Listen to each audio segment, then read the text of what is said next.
Hello, hello. Welcome to the stream. Thank you all so much for watching the previous broadcast and everything, the VODs and everything, and thank you all to my TikTok fans for liking my little trailer that I made for this channel. Believe Sunday through Wednesday, I'm pretty open. So I'm gonna try and maybe do a little duo stream on here and on TikTok. We'll see how that goes. Um, that's the big news. Is me low key popping a little on TikTok. I'm gonna try and do simulcast or something. See how that goes. My fans on YouTube have been dehydrated with content for the past month, so I need to remind myself to export these VODs onto here. Maybe see if there's like a channel trailer that I can just put onto there. And then just gonna work my magic on YouTube. And so yeah, I think this is gonna be the year I try simulcasting, streaming on Twitch and TikTok at the same time. And yeah, so we're gonna continue on with Hunger Games. We're gonna read chapters 11 through 15. The goal is to get Sunset on the Reaping. I'm doing it tomorrow. Hell yeah. The goal is to read up to Sunset of the Reaping by the time the movie comes out on November 20th. So if we do like 5 chapters at a stream, then there's a good chance it might be like 25 maybe, but like maybe 25 streams out of the year from now until then. So we're gonna do these kind of often, yeah. Because I really want to get to Sunset on the Reaping. But yeah, without further ado, thank you all so much for checking out the channel and everything. Thank you, thank you, thank you. News and everything's out of the way, and now we are going to continue with the book. Now, everyone loves my little guy over here. Hold on, where is he? Where is my little guy? There he is. Yep, there's my guy. He likes to bring out the old display, the old TV of Hunger Games but better. Hold on, let me have him turn on the TV. There you go. Yeah, it's the Hunger Games but better. I like to read the chapters and then show the dramatization of said chapters with Hunger Games but better. So that is all, bud. That is all. You can bring it back now. Thank you. Okay. Thank you. Okay. So we are going to start with chapter 11. Love him. Love me. I love him too. I love him too. Shout out to skeletons. Okay. Chapter 11. 60 seconds. I think that's a minute. That's how long we're required to stand on our metal circles before the sound of a gong releases us. Step off before the minute is up. Oh, it is a minute. And landmines blow your legs off. Oh. 60 seconds to take in the ring of tributes, all equally distant from the cornucopia. A giant golden horn shaped like a cone with a curved tail, the mouth of which is at least 20 feet high, spilling over with things that will give us life here in the arena. Food, containers of water, weapons, medicine, garments, fire starters. Strewn around the cornucopia are other supplies, their value decreasing the farther they are away from the horn. For instance, only a few steps from my feet lies a 3-foot square of plastic. Certainly it could be of some use in a downpour, but there in the mouth I can see a tent pack that would protect from almost any sort of weather. If I had the guts to go in and fight for it against the other 23 tributes. which I have been instructed not to do. Right, because, like, you get fucking slaughtered. We're on a flat, open stretch of ground, a plain, hard pact of dirt. Behind the tributes across from me, I can see nothing, indicating either a steep downward slope or even a cliff. To my right lies a lake. To my left and back, sparse piney trees. Sparse piney woods. This is where Haymitch would want me to go, immediately. I hear his instructions in my head. Just clear out, put as much distance as you can between yourselves and the others, and find a source of water. But it's tempting, so tempting, when I see the bounty waiting there before me, and I know that if I don't get it, someone else will. That the career tributes who survive the bloodbath will divide up most of these life-sustaining spoils. Something catches my eye. There, resting on a mound of blanket rolls, is a silver sheath of arrows and a bow, already strung, just waiting to be engaged. That's mine, I think. It's meant for me. I'm fast. I can sprint faster than any of the other girls in Skrull, although a couple can beat me in distance races. But this 40-yard length, this is what I am built for. I know I can get it. I know I can reach it first. But then the question is, how quickly can I get out of there? By the time I've scrambled up the packs and grabbed the weapons, others will have reached the horn, and one or two I might be able to pick off. But say there's a dozen. At that close range, they could take me down with the spears and the clubs, or their own powerful fists. Still, I won't be the only target. I'm betting many of the other tributes would pass up a smaller girl, even one who scored an 11 in training, to take out their more fierce adversaries. Haymitch has never seen me run. Maybe if he had, he'd tell me to go for it, get the weapon, since that's the very weapon that might be my salvation. And I only see one bow in that whole pile.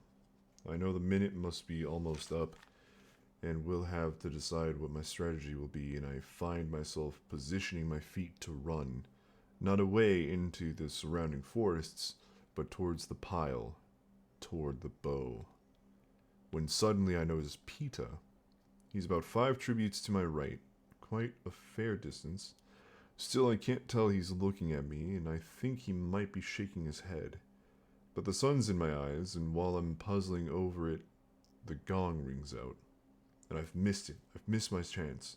Because those extra couple of seconds I've lost by not being ready are enough to change my mind about going in.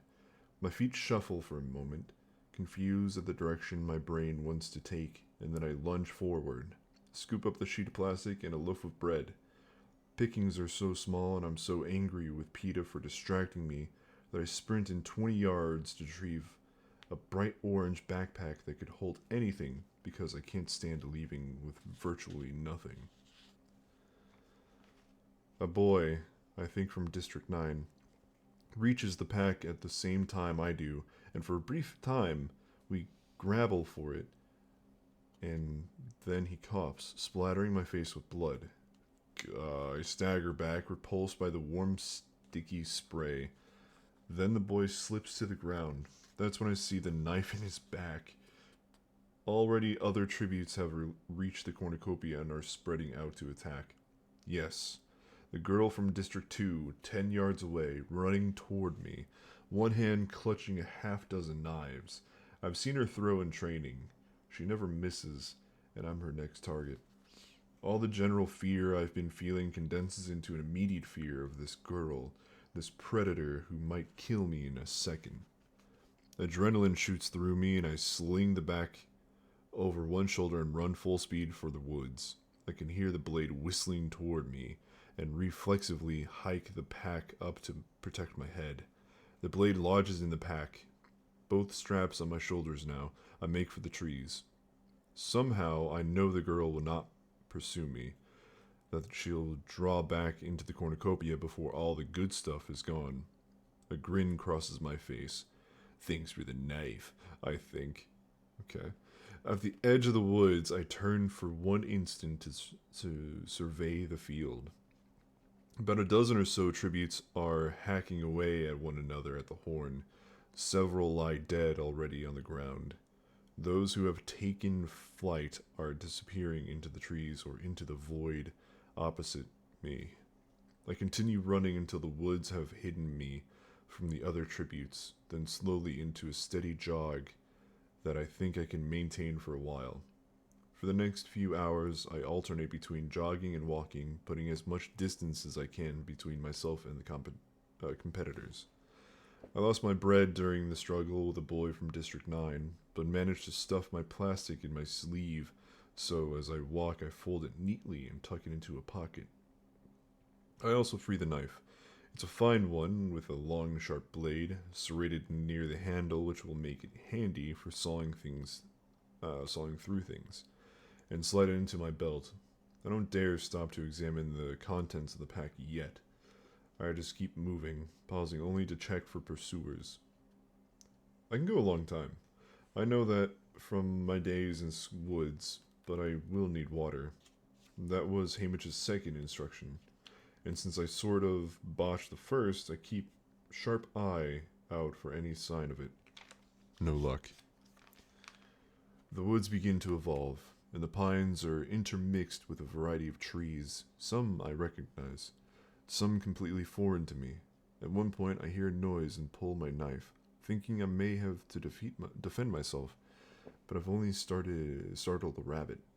Good to see you, I whisper. If there's one rabbit, there could be hundreds just waiting to be snared. The ground slopes down. I don't particularly like this. Valleys make me feel trapped. I want to be high, like in the hills around District 12, where I can see my enemies approaching, but I have no choice but to keep going. Funny though, I don't feel too bad. The days of gorging myself have paid off. I've got staying power even though I'm short on sleep. Being in the woods is rejuvenating. I'm glad for the solitude, even though it's an illusion because I'm probably on screen right now. Not consistently, but off and on. There are so many deaths to show the first day that a tribute trekking through the woods isn't much to look at. But they'll show me enough to let people know I'm alive, uninjured, and on the move. One of the heaviest days of betting is the opening, when the initial casualties come in. But that can't compare to what happens as the field shrinks to a handful of players. It's late afternoon when I begin to hear the cannons.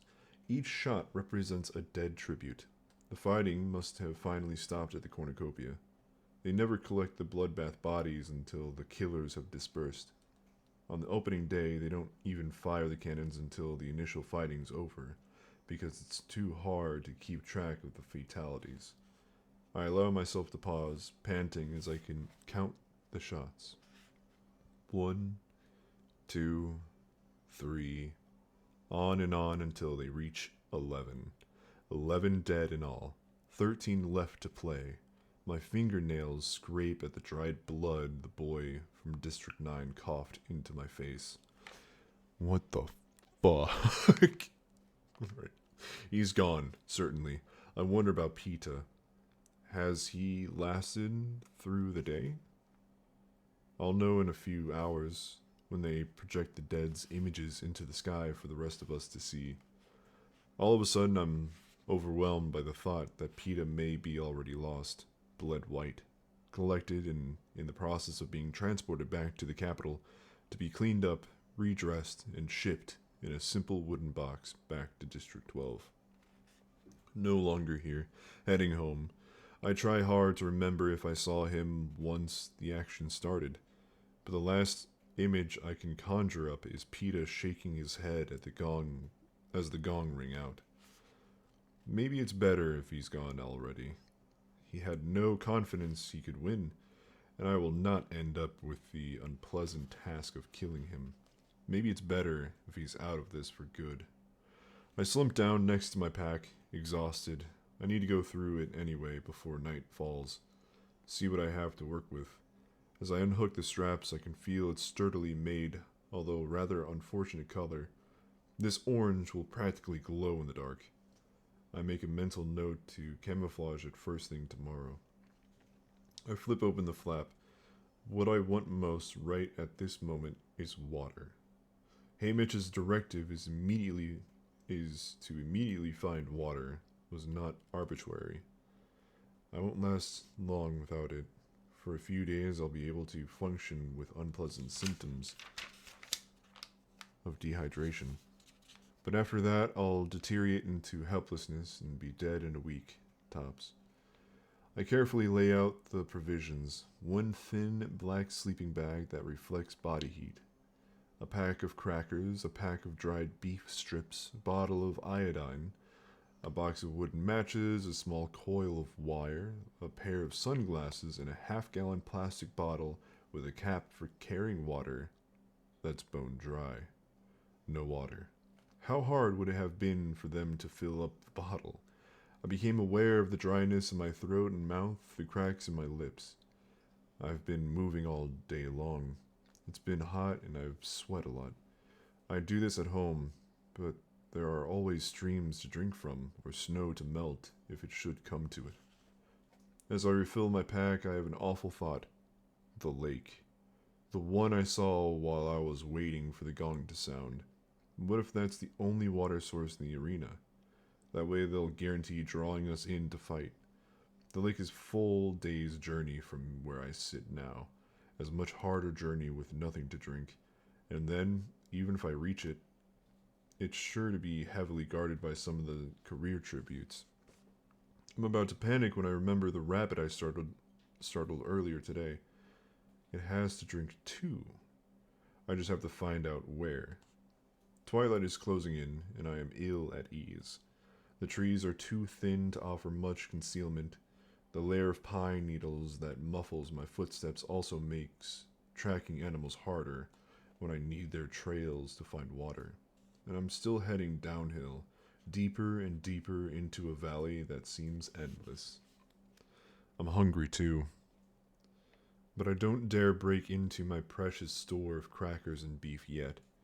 Instead, I take my knife and go to work on a pine tree, cutting away the outer bark and scraping off a large handful of the softer inner bark. I slowly chew the stuff as I walk along.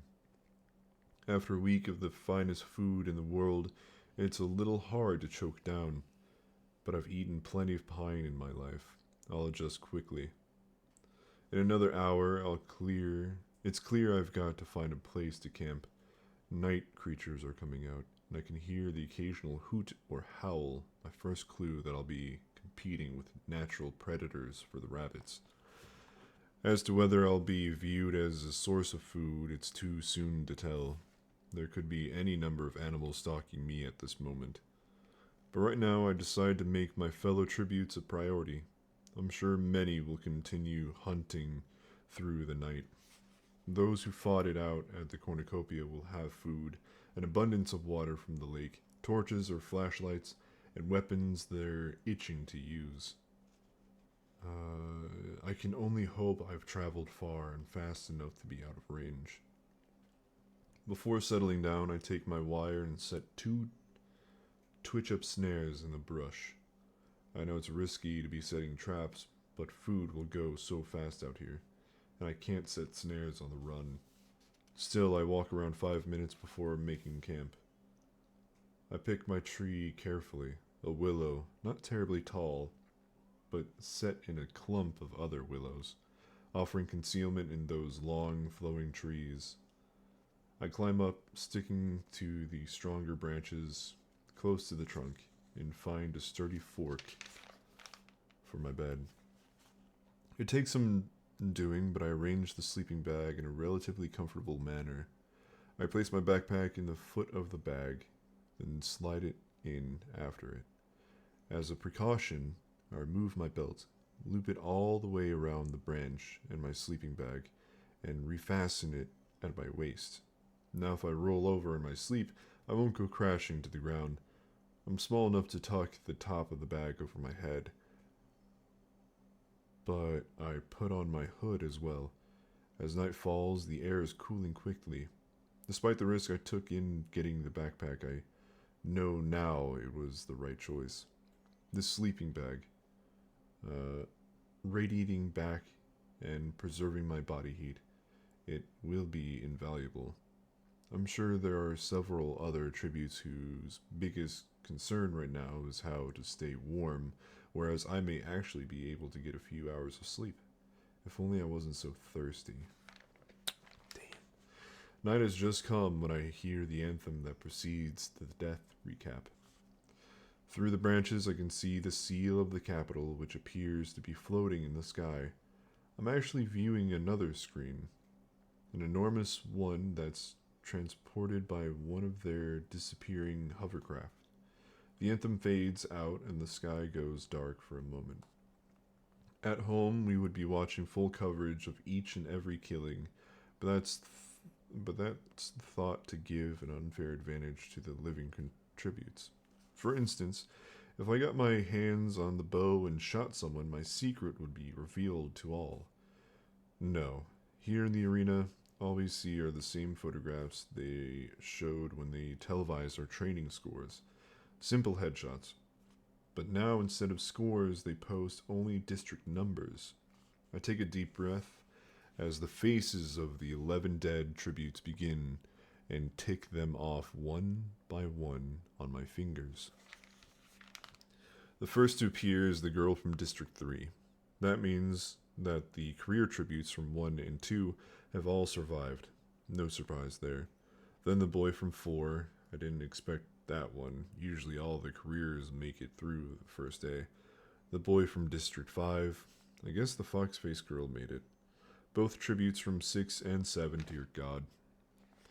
The boy from 8. Both from 9. Yes, there's the boy who I fought for the backpack. I've run through my fingers, only one more dead tribute to go. Is it PETA? No, there's the girl from District 10. That's it. The capital seal is back with a final musical flourish. The darkness and the sounds of the forest resume. I'm relieved PETA's alive. I tell myself again that if I get killed, his winning will benefit my mother and Prim the most. This is what I tell myself to explain the conflicting emotions that arise when I think of PETA. The gratitude that he gave me an edge by professing his love for me in the interview, the anger at his superiority on the roof, the dread that we may come face to face at any moment in this arena. 11 dead, but none from District 12. I try to work out who is left. 5 career tributes: Foxface, Thresh, and Rue. Rue. So she had made it through the first day after all. I can't help feeling glad. That makes 10 of us. The other 3 I'll figure out tomorrow. Now when it is dark and I have traveled far, and I am nestled high in this tree, now I must try and rest. I haven't really slept in 2 days, and then there's been the long day's journey into the arena. Slowly, I allow my muscles to relax, my eyes to close. The last thing I think is it's lucky I don't snore. Snap! The sound of breaking branches wakes me. How long have I been asleep? 4 hours? 5? The tip of my nose is icy cold. Snap! Snap! What's going on? This is not the sound of a branch under someone's foot, but the sharp crack of one coming from a tree. Snap! Snap! I judge it to be several hundred yards to my right. Slowly, noisily, I turn myself in that direction. For a few minutes, there's nothing but blackness and some scuffling. Then I see a spark, and a small fire begins to bloom. A pair of hands warms over flames, but I can't make out more than that. I have to bite my lip not to scream every foul name I know at the fire starter. What are they thinking? A fire lit just at nightfall would have been one thing. Those who battled at the cornucopia with their superior strength and surplus of supplies, they couldn't possibly have been near enough to spot the flames then. But now, when they've probably been combing the woods for hours looking for victims, You might as well be waving a flag and shouting, "Come and get me!" And here I am, a stone's throw from the biggest idiot in the games, strapped in a tree, not daring to flee since my general location has just been broadcast to any killer who cares. I mean, I know it's cold out here and not everybody has a sleeping bag, but then you grit your teeth and stick it out until dawn. I lie smoldering in my bag for the next couple of hours, really thinking that if I can get out of this tree, I won't have the least problem taking out my new neighbor. My instinct has been to flee, not fight. But obviously, this person's hazard. This person's a hazard. Stupid people are dangerous, and this one probably doesn't have much in the way of weapons while I've got this excellent knife. Katniss is just pissed at this person making a fire. Obviously, you wouldn't make a fire at night. It is so evident that someone is there. That's rough. Hold on. Yeah, that's mad rough. The sky is still dark, but I can feel the first signs of dawn approaching. I'm beginning to think we, meaning the person whose death I'm now devising, and we might actually have gone unnoticed. Then I hear it. Several pairs of feet breaking into a run. The fire starter must have dozed off. They're on her before she can escape. I know it's a girl now. I can tell by the pleading, the agonized screams that follows. Then there's laughter and congratulations from several voices. Someone cries out, 12 down and 11 to go, which gets a round of appreciative hoots. So they're fighting in a pack. I'm not really surprised. Often allies are formed in the early stages of the games. The strong band together to hunt down the weak, then when the tensions become too great, begin to turn on one another. I don't have to wonder too hard who has made this alliance. It'll be the remaining career tributes from District 1, 2, and 4. 2 boys and 3 girls. The ones who launched together. For a moment, I hear them checking the girl for supplies. I can tell by their comments they found nothing good. I wonder if the victim is Rue, but quickly dismiss the thought. She's much too bright to be building a fire like that. Better clear her out so they can get the body before it starts. Starts what? Starts that I discovered Peeta was with them. Oh wait. What is the word? Oh, starts stinking. I'm almost certain that's the brutish boy from District 2. There are murmurs of assent, and then, to my horror, I hear the pack heading toward me. They do not know I'm here. How could they? And I'm well concealed in the clump of trees, at least while the sun stays down. Then my black sleeping bag will turn from camouflage to trouble. If they just keep moving, they will pass me and be gone in a minute. But the careers stop in the clearing about 10 yards from my tree. They have flashlights, torches. I can see an arm here, a boot there. Through the breaks in the branches, I turn to stone, not even daring to breathe. Have they spotted me? No, not yet. I can tell from their words their minds are elsewhere. Shouldn't we have heard a cannon by now? I'd say yes, nothing to prevent them from going in immediately. Unless she isn't dead. She's dead. I stuck her myself. Then where's the cannon? Someone should go back, make sure the job's done. Yeah, we don't want to have to track her down twice. I said she's dead. An argument breaks out until one tribute silences the others. We're wasting time. I'll go finish her and let's move on. I almost fall out of the tree. The voice belongs to Peeta. Ooh. So Peeta's with this alliance now. Okay. Chapter 12. Thank goodness. I had the foresight to belt myself in. I've rolled sideways off the fork and I'm facing the ground, held in place by my belt, one hand and my feet straddling the pack inside my sleeping bag, braced against the trunk. There must have been some rustling when I tipped sideways, but the careers have been too caught up in their own argument to catch it. Go on then, lover boy, says the boy from District 2. See for yourself. I just get a glimpse of Peta, lit by a torch, heading back to the girl by the fire. His face is swollen with bruises. There's a bloody bandage on one arm, and from the sound of his gait, he's limping somewhat. I remember him shaking his head, telling me not to go into the fight for the supplies, when all along he'd planned to throw himself into the thick of things. Just the opposite of what Hamish had told him to do. Okay, I can stomach that. He's beat to shit, I understand. Seeing all those supplies was tempting, but this other thing, this teaming up with the career wolf pack to hunt down the rest of us, no one from District 12 would think of doing such a thing. Career tributes are overly vicious, arrogant, better fed, but only because they're the capital's lapdogs.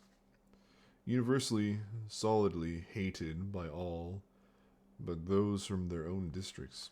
I can imagine the things they're saying about him back home now, and Peta had the gall to talk to me about disgrace. Obviously, the noble boy on the rooftop was playing just one more game with me, but this will be his last. I will eagerly watch the night skies for signs of his death if I don't kill him myself.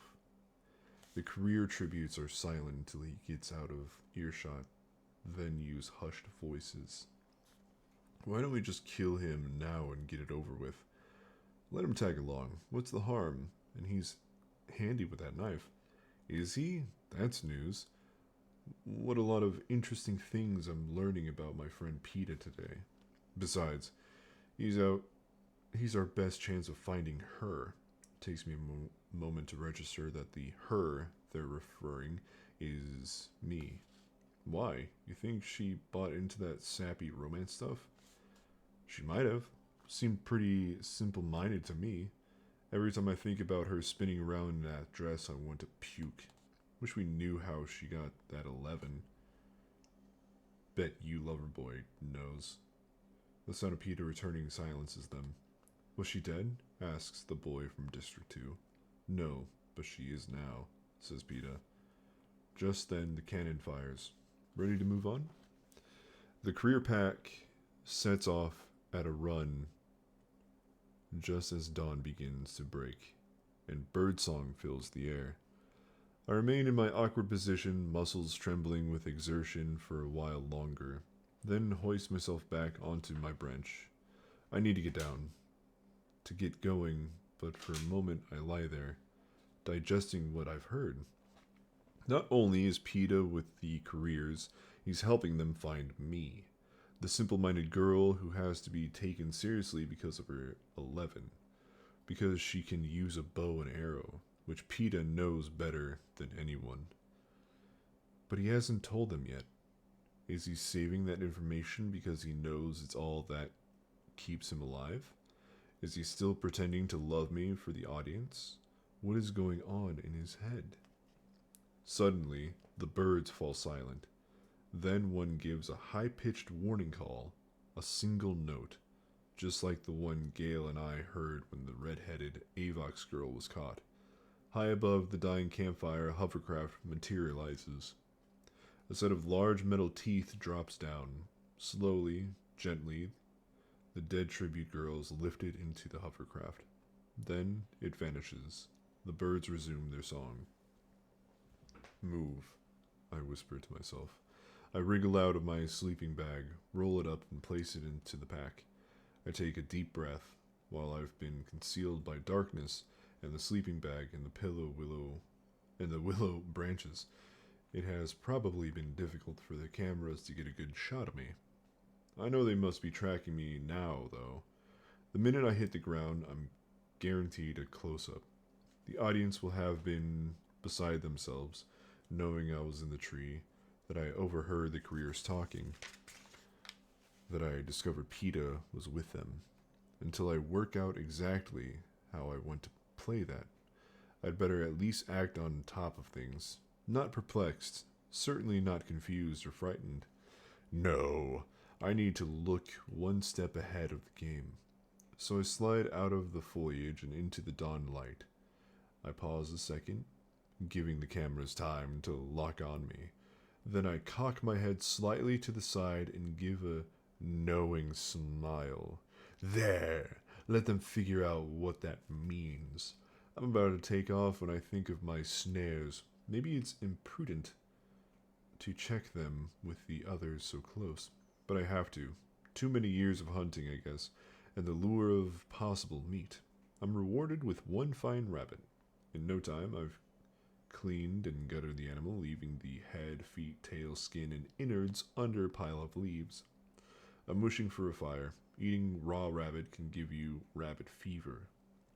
A lesson I learned the hard way. When I think of the dead tribute,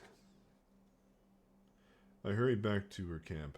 Sure enough, the coals of her dying fire are still hot. I cut up the rabbit, fashion a spit out of branches, and set it over the coals. I'm glad for the cameras now. I want sponsors to see I can hunt, that I'm a good bet because I won't be lured into traps and as easily as the others will by hunger. While the rabbit cooks, I grind up part of that charred branch and set about camouflaging my orange pack. The black tones it down, but I feel a layer of mud would definitely help. Of course, to have mud, I'd need water. Oh. I pull on my gear, grab my spit, and kick some dirt over the coals and take off in the opposite direction the careers went. I eat half the rabbit as I go, then wrap up the leftovers in my plastic for a while. The meat stops the grumbling in my stomach, but does little to quench my thirst. Water is my top priority now. As I hike along, I feel certain I'm still holding the screen in the Capitol. I'm so careful to continue to hide my emotions, but what a good time Claudius Templesmith must be having with his guest commentators. Dissecting PETA's behavior, my reaction, what to make of it all. Has PETA revealed his true colors? How does it affect the betting odds? Will we lose sponsors? Do we even have sponsors? Yes, I feel certain we do, or at least did. Certainly PETA has thrown a wrench into our star-crossed lover dynamic. Or has he? Maybe since he hasn't spoken much about me, we can still get some mileage out of it. Maybe people will think it's something we plotted together if I seem like it amuses me now. The sun rises in the sky, and even though the canopy it seems to overlay bright. I coat my lips in some grease from the rabbit and try to keep from panting, but it's no use. It's only been a day and I'm dehydrating fast. I try and think of everything I know about finding water. It runs downhill, so, in fact, continuing downhill into this valley isn't a bad thing. If I could just locate a game trail or spot a particularly green patch of vegetation, these might help me along, but nothing seems to change. There's just the slightest gradual slope, the birds, the sameness to the trees. As the day wears on, I know I'm headed for trouble. What little urine I've been able to pass is a dark brown. Ooh, my head is aching, and there's a dry patch on my tongue that refuses to moisten. The sun hurts my eyes, so I dig out my sunglasses. But when I put them on, they're doing something funny to my vision, so I just stuff them back in my pack. Prescription? They gave a prescription sunglasses? Yikes. It's late afternoon when I think I've found help. I spot a cluster of berry bushes and hurry to strip the fruit to suck the sweet juices from the skins. But just as I'm holding them to my lips, I get a hard look at them. What I thought were blueberries have a slightly different shape, and when I break one open, the insides are blood red. I don't recognize these berries. Perhaps they are edible, but I'm guessing this is some evil trick on the part of the game makers. Even the plant instructor in the training center made a point of telling us to avoid berries unless you were 100% sure they weren't toxic. Something I already knew, but I'm so thirsty it takes her reminder to give me the strength to fling them away. Ugh, damn. Fatigue is beginning to settle on me, but it's not the usual tiredness that follows a long hike. I have to stop and rest frequently, although I know the only cure for that ails me requires continued searching. I try a new tactic, climbing a tree as high as I dare in my shaky state, to look for any signs of water, but as far as I can see in any direction, there's the same unrelenting stretch of forest. Determined to go until nightfall, I walk until I'm stumbling over my own feet. Exhausted, I haul myself into a tree and belt myself in.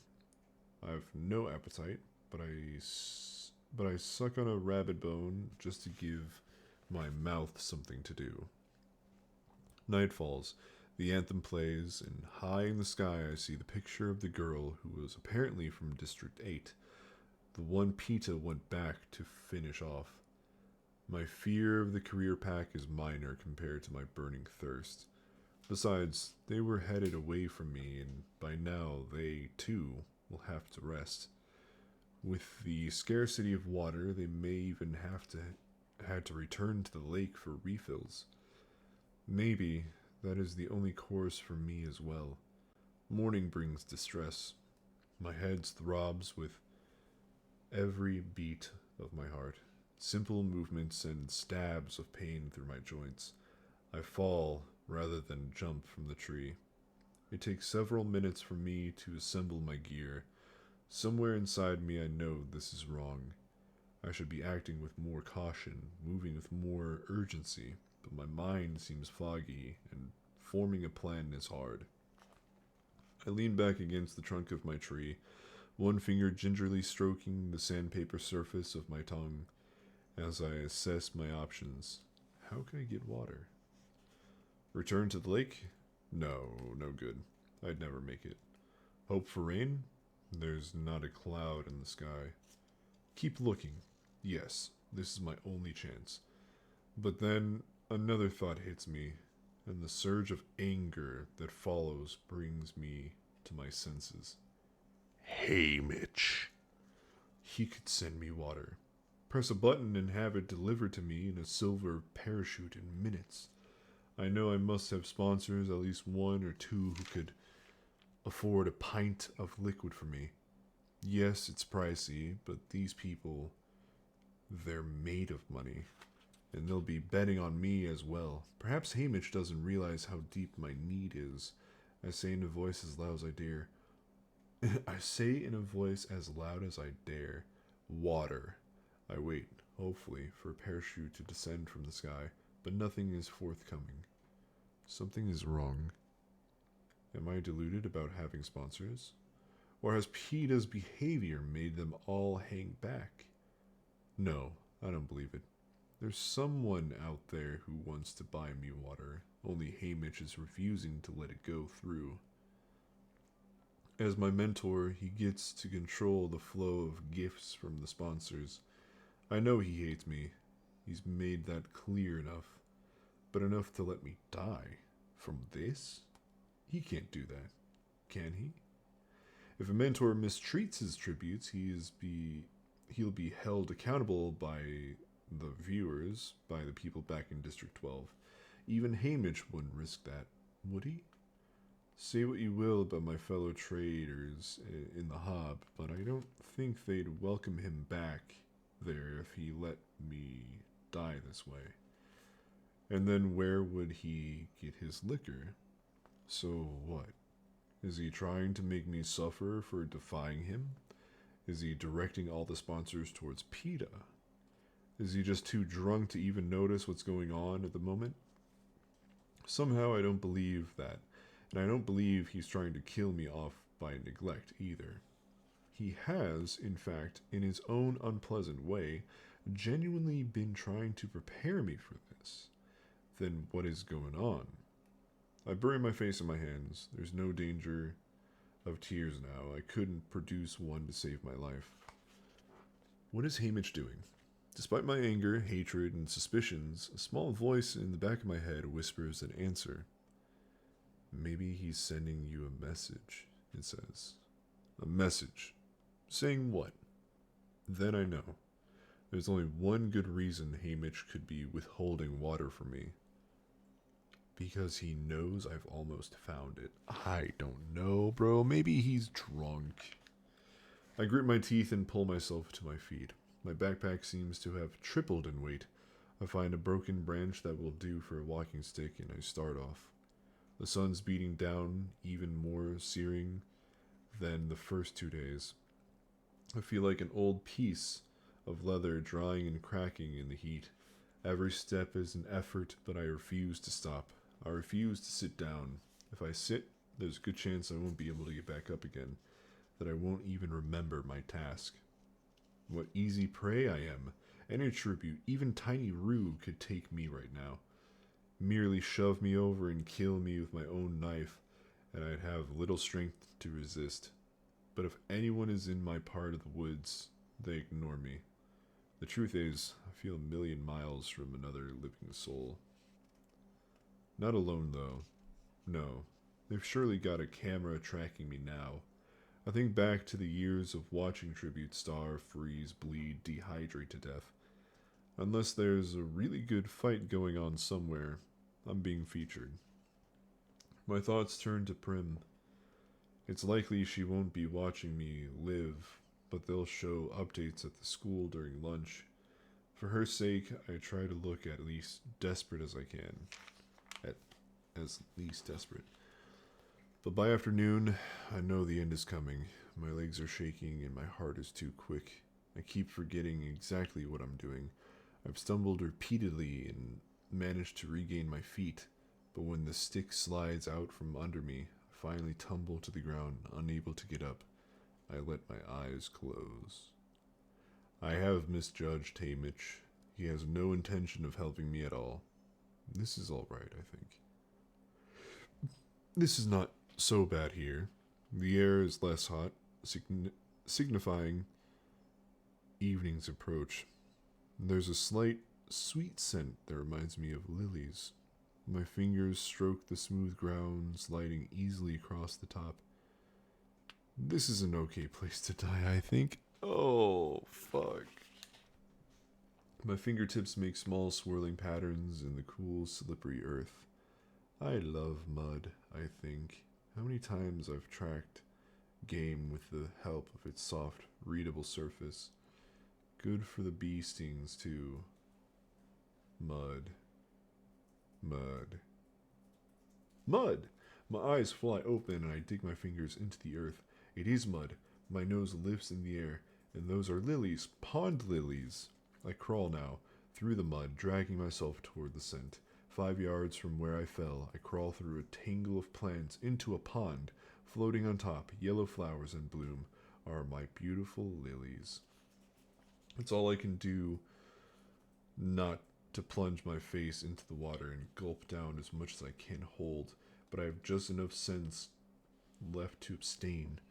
With trembling hands, I get out my flask and fill it with water. I add what I remember to be the right number of drops of iodine to purify it. For purifying it. The half an hour of waiting is agony, but I do it. At least I think it's half an hour, but it's certainly as long as I can stand. Bro, she's so delusional from dehydration. She's playing with mud right by water. Yeah. Slowly, easy now, I tell myself. I take one swallow and make myself wait, then another. Over the next couple of hours, I drink an entire half-gallon, then a second. I prepare another before I retire to a tree where I continue sipping, eating rabbit, and even indulge in one of my precious crackers. By the time the anthem plays, I feel remarkably better. There are no faces tonight. No tributes died today. Tomorrow I'll stay here, resting, camouflaging my backpack with mud, catching some of those little fish I saw as I sipped, digging up the roots of the pond lilies to make a nice meal. I snuggled down in my sleeping bag, hanging on to my water bottle for dear life, which of course it is. A few hours later, the stampede of feet shakes me from slumber. I look around in bewilderment. It's not yet dawn, but my stinging eyes can see it. It would be hard to miss the wall of fire descending on me. Oh, Lord.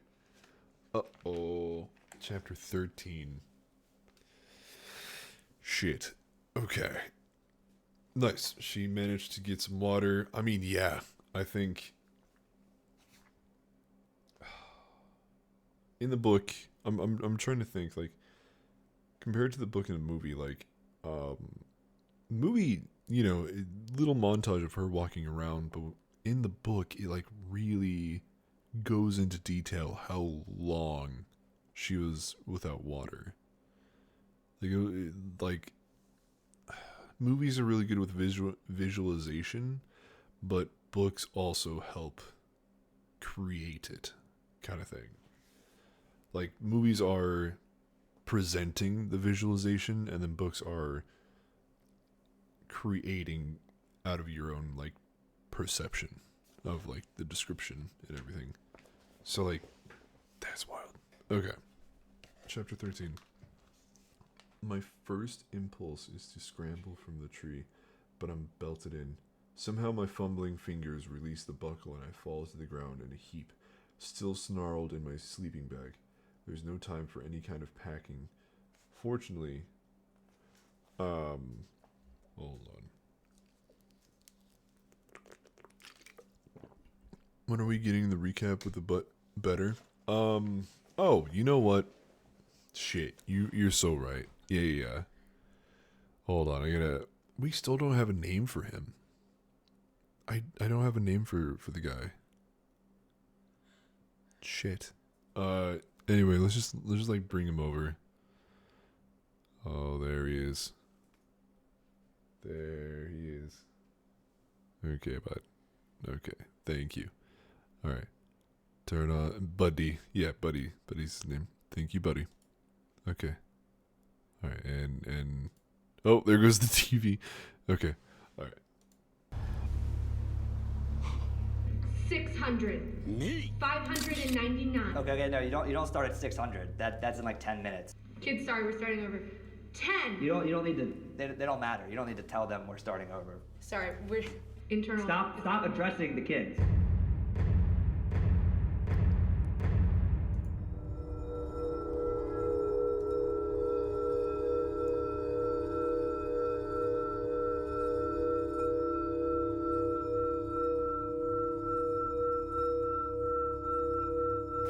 Try me! Try me! We should form an alliance. Let's team. That's a lie. I call leader, though. I call leader. Look at this. I believe somewhat of an alliance is forming. Yes, I'm seeing that too. Do you think they've explored each other's bodies? Well, these are minors. Black. All right. Okay. Whatever. Watch this. Where do we? Bucket. What is this? Why'd I say Bucket? Oh, hey Bucket. I was saying. Okay, your message was bullet, and then I see Bucket. What is this? This is Hunger Games. Emo, how you doing? I'm reading The Hunger Games. I'm on chapter 13. I do like every 5 chapters. And then I have my little buddy here. Hold on, his name is now Buddy. Hold on, where is he? Come on out here, buddy. Yeah, see, he like moves the cart and everything, right? This is little cart guy here. I'm holding the book, right? I'm holding the little book here.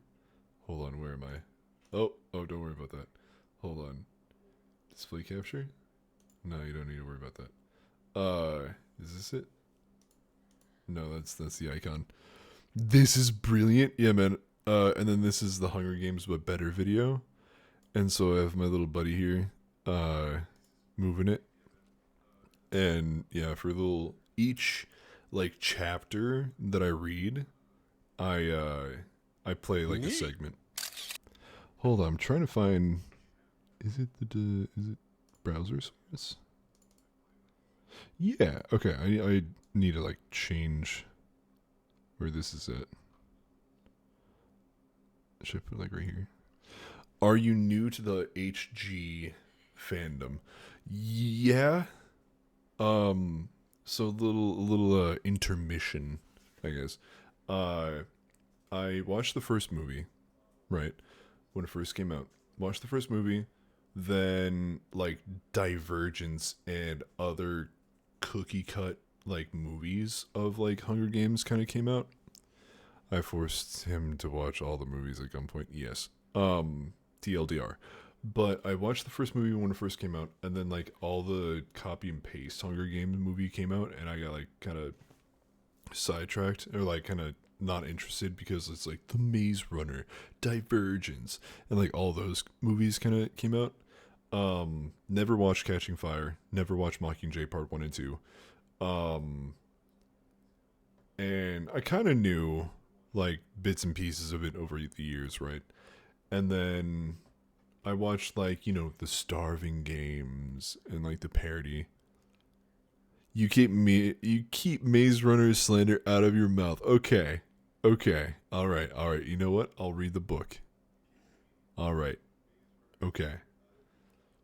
I apologize. I'll read the book after I finish reading book 1, Catching Fire, Mockingjay, Ballads of Songbirds and Snakes, Sunset of the Reaping, Sunrise. Then I'll do. Yes, please. Okay, cool. You're not angry at me anymore. Yay.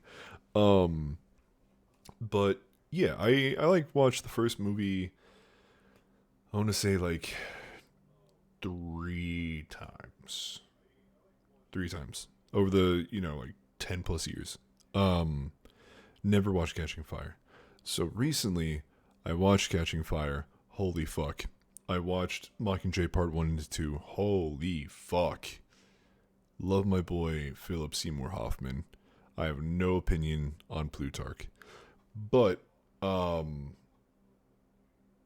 yeah, and so I was like, yeah, I've seen the movies and like I want to read the books and everything, and then knowing like what happens, blah blah blah. But as I'm reading this shit is like a different beast. Like the book and the movie complement from each other, off of each other, but like the book just goes crazy with like explaining shit. Like Katniss is like, oh yeah, my dad died in a mining explosion. He like blew up to smithereens. It's like, the fuck? Bro didn't know peak. Dude, this is fucking peak. Alright. And so whenever I'm working at like a different department in my job, I'm right next to the like books and everything, the book section. And I'll take a little peek. We get the box set of from book 1 to Songbirds. Right. It's from RC. And I've only read like maybe the first paragraph from Ballads of Songbirds, and fucking Coriolanus Snow is goddamn Dio Brando. Alright, the dude's fucked up. Just the first like 3 or 4 sentences. And then I took a peek and I saw Sunset on the Reaping. And I like turned to page 1, sentence 1, nothing more, nothing, Happy birthday, hey Mitch. That's all I needed. That is all I needed, was just happy birthday, hey Mitch. And I'm like, I'm fucking sold. So yeah, we're playing the Hunger Games but better per chapter that I read, and I try to pause at the right moment. Unfortunately, this little segment deal is not going to happen when I read Catching Fire, which will suck. I can't, make them rush. I'm still a baby streamer. They don't see me. I'm a peon, but we are doing this. Yeah, so hold on.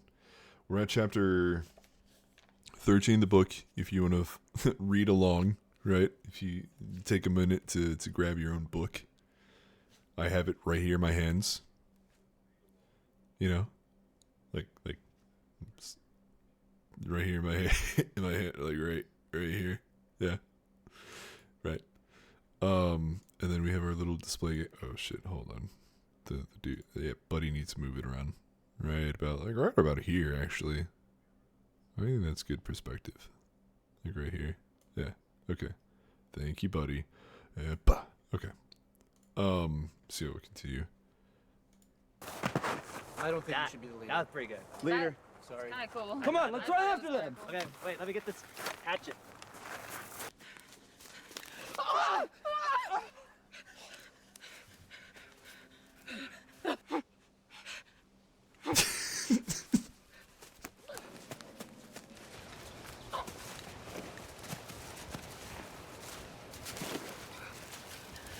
Book accurate. Right. Right.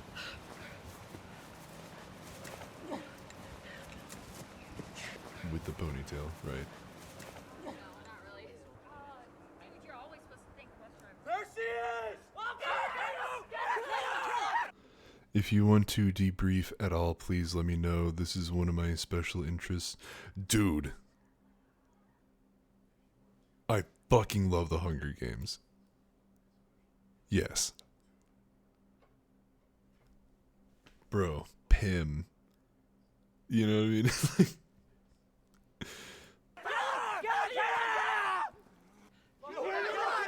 Right, she climbs the tree. Yeah, get over. You damn klutz. Ridiculous. Shut up. You're supposed to be the best of us. She doesn't get chased Okay. in the book. She just runs. Get her. She's not a I'm gonna get her. Glimmer. Shoot. Maybe you should throw one of your swords. That's not funny! That was pretty good. Please. Guys, let's just wait her out. Wait. Hold on. Should I pause this?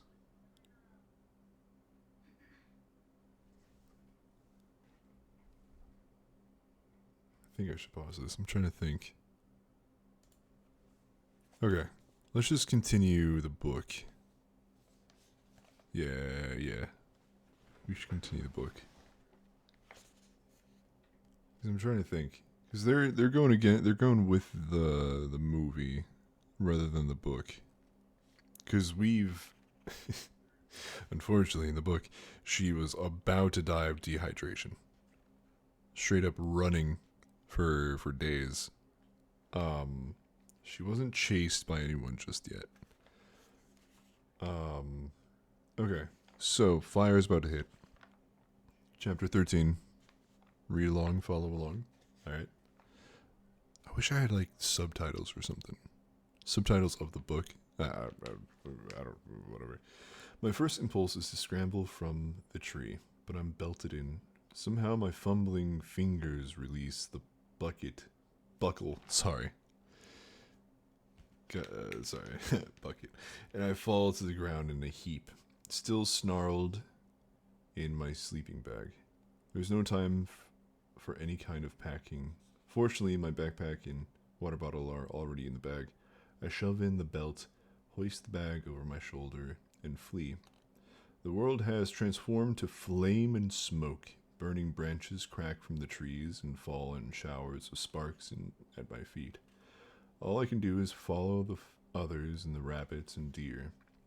And I even spot a wild dog pack shooting through the woods.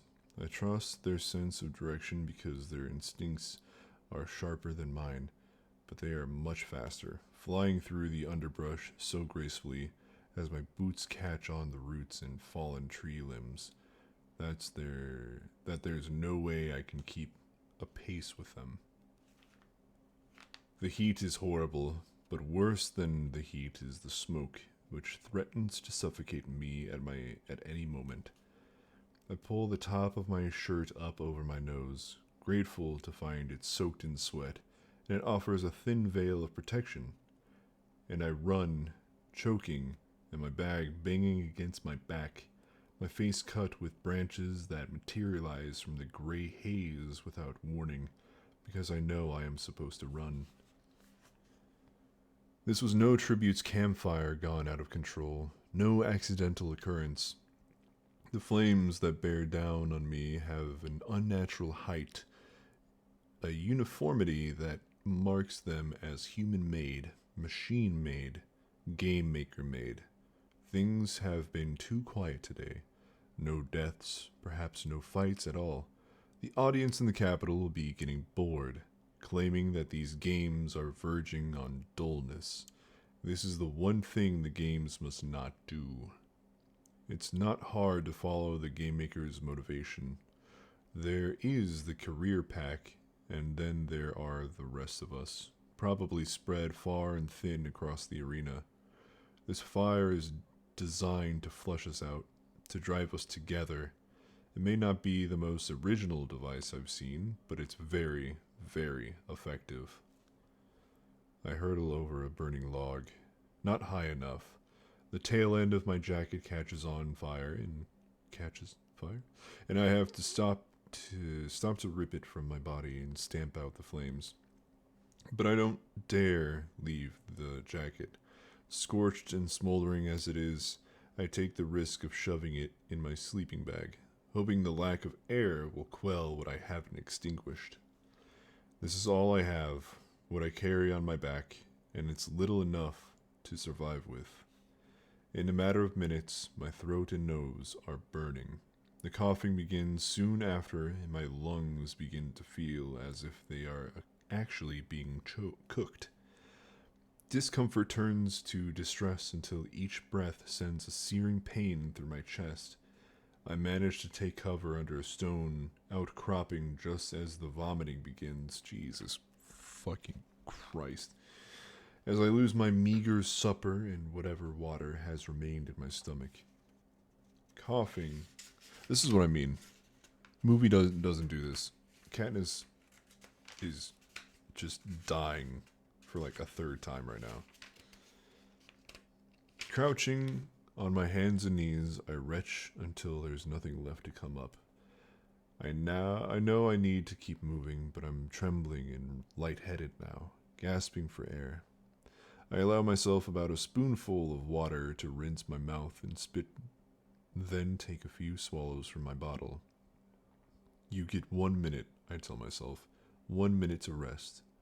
I take the time to reorder my supplies, wad up the sleeping bag, and measly stuff everything into the backpack. My minute's up. I know it's time to move on, but the smoke has clouded my thoughts. The swift-footed animals that were my compass have left me behind. I know I haven't been in the part of the woods before. There were no sizable rocks like the one I'm sheltering against on my earlier travels. Where are the game makers driving me? Back to the lake? To a whole new terrain filled with new dangers?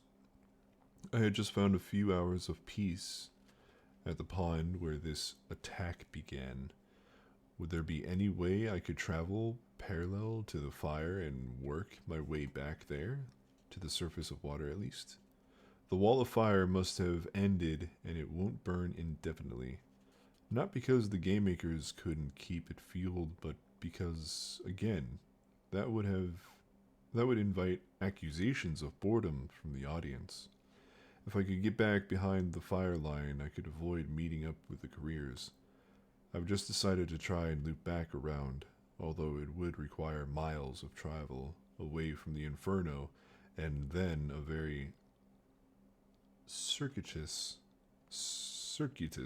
route back when the first fireball blasts into the rock about 2 feet from my head. I spring out from under my ledge, energized by renewed fear. The game has taken a twist. The fire was just to get us moving. Now the audience will get to see some real fun. When I hear the next hiss, I flatten on the ground, not taking time to look. The fireball hits a tree off to my left, engulfing it in flames. To remain still is death. I'm barely on my feet before the third ball hits the ground where I was lying, sending a pillar of fire up behind me. Time loses meaning now that as I frantically try to dodge the attacks. I can't see where they're being launched from, but it's not a hovercraft. The angles are not extreme enough. Probably this whole segment of the woods has been armed with precision launchers that are concealed in trees or rocks. Somewhere in a cool and spotless room, a game maker sits at the set of controls, fingers on the triggers that could end my life in a second. All that is needed is a direct hit. Whatever vague plan I had conceived regarding returning to my pond is wiped from my mind as I zigzag and dive and leap to avoid the fireballs. Each one is only the size of an apple, but packs a tremendous power on contact. Every sense I have goes into overdrive as the need to survive takes over. There's no time to judge if a move is the correct one. When there's a hiss, I act or die. Something keeps me moving forward, though. A lifetime of watching the Hunger Games lets me know that certain areas of the arena are rigged for certain attacks, and that if I can just get away from this section, I might be able to move out of reach of the launchers. I might also then fall straight into a pit of vipers, but I can't worry about that now. How long I scrambled along dodging the fireballs, I can't say, but the attacks finally begin to abate. Which is good, because I'm retching again. This time it's an acidic substance that scalds my throat and makes its way into my nose as well. I'm forced to stop as my body convulses, trying desperately to rid itself of the poisons I've been sucking in during the attack. I wait for the next hiss, the next signal to bolt. It doesn't come. The force of the retching has squeezed tears out of my stinging eyes. My clothes are drenched in sweat. Somehow, through the smoke and vomit, I pick up the scent of singed hair. My hand fumbles to my braid and finds a fireball has seared off at least 6 inches of it. Strands of blackened hair crumble in my fingers. I stare at them, fascinated by the transformation. When the hissing registers, my muscles react, only not fast enough this time. The fireball crashes into the ground at my side, but not before it skids across my right calf. Ooh. Seeing my pants leg on fire sends me over the edge. I twist and scuttle backwards on my hands and feet, shrieking, trying to remove myself from the horror. When I finally regain enough sense, I roll the leg back and forth on the ground, which stifles the worst of it. But then, without thinking, I rip away the remaining fabric with my bare hands. I sit on the ground a few yards from the ablaze set off by the fireball. My calf is screaming, my hands covered in red welts. I'm shaking too hard to move. If the game makers want to finish me off, now is the time. I hear Cinna's voice, carrying images of rich fabric and sparkling gems. Katniss, the girl who was on fire. That's fucked up. That's fucked up. That's what. Okay, yeah, that's a weird callback. Now that I think about it, what a good laugh the game makers must have been having over that one. Perhaps Cinna's beautiful costumes have even brought on this particular torture for me. I know he couldn't have foreseen this. Must be hurting for me because, in fact, I believe he cares about me.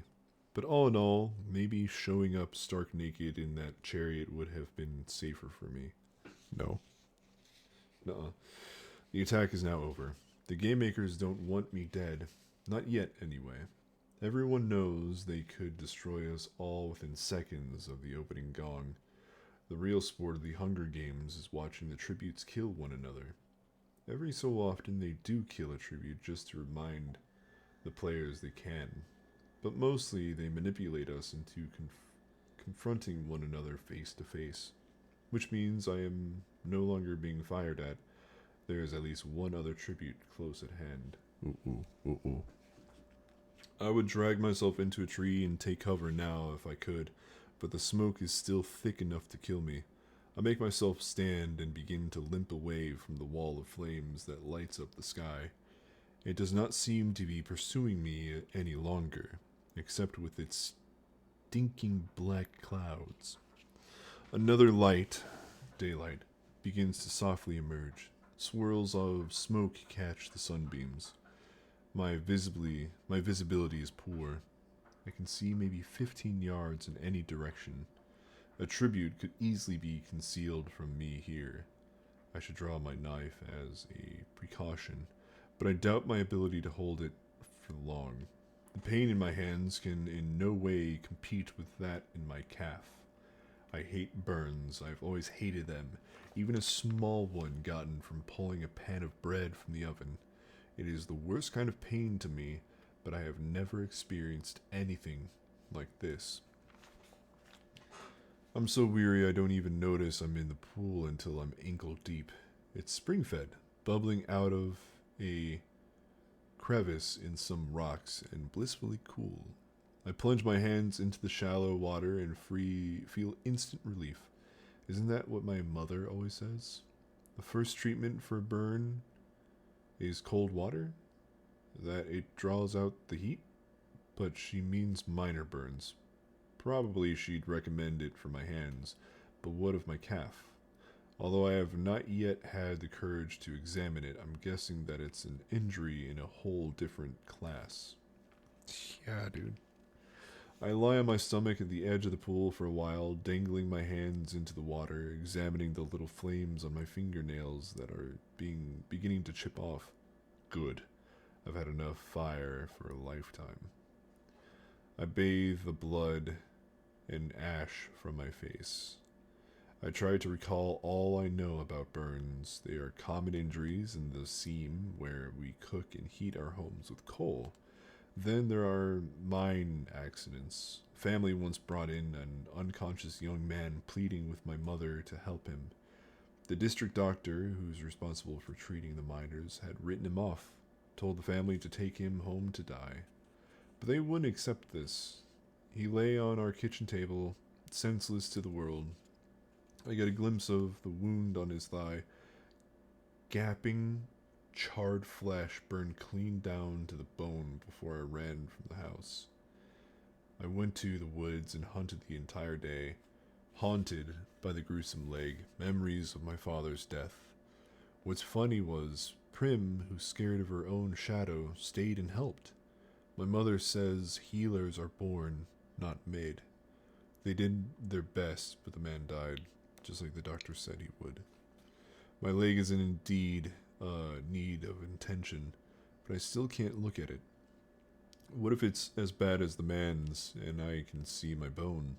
Then I remember my mother saying that if a burn's severe, the victim might not even feel pain because the nerves would be destroyed.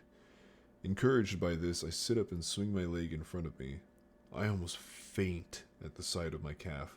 The flesh is brilliant red, covered with blisters. I force myself to take deep, slow breaths, feeling quite certain the cameras are on my face. I can't show weakness at this injury, not if I want help. Pity does not get you aid. Sorry, I thought of something.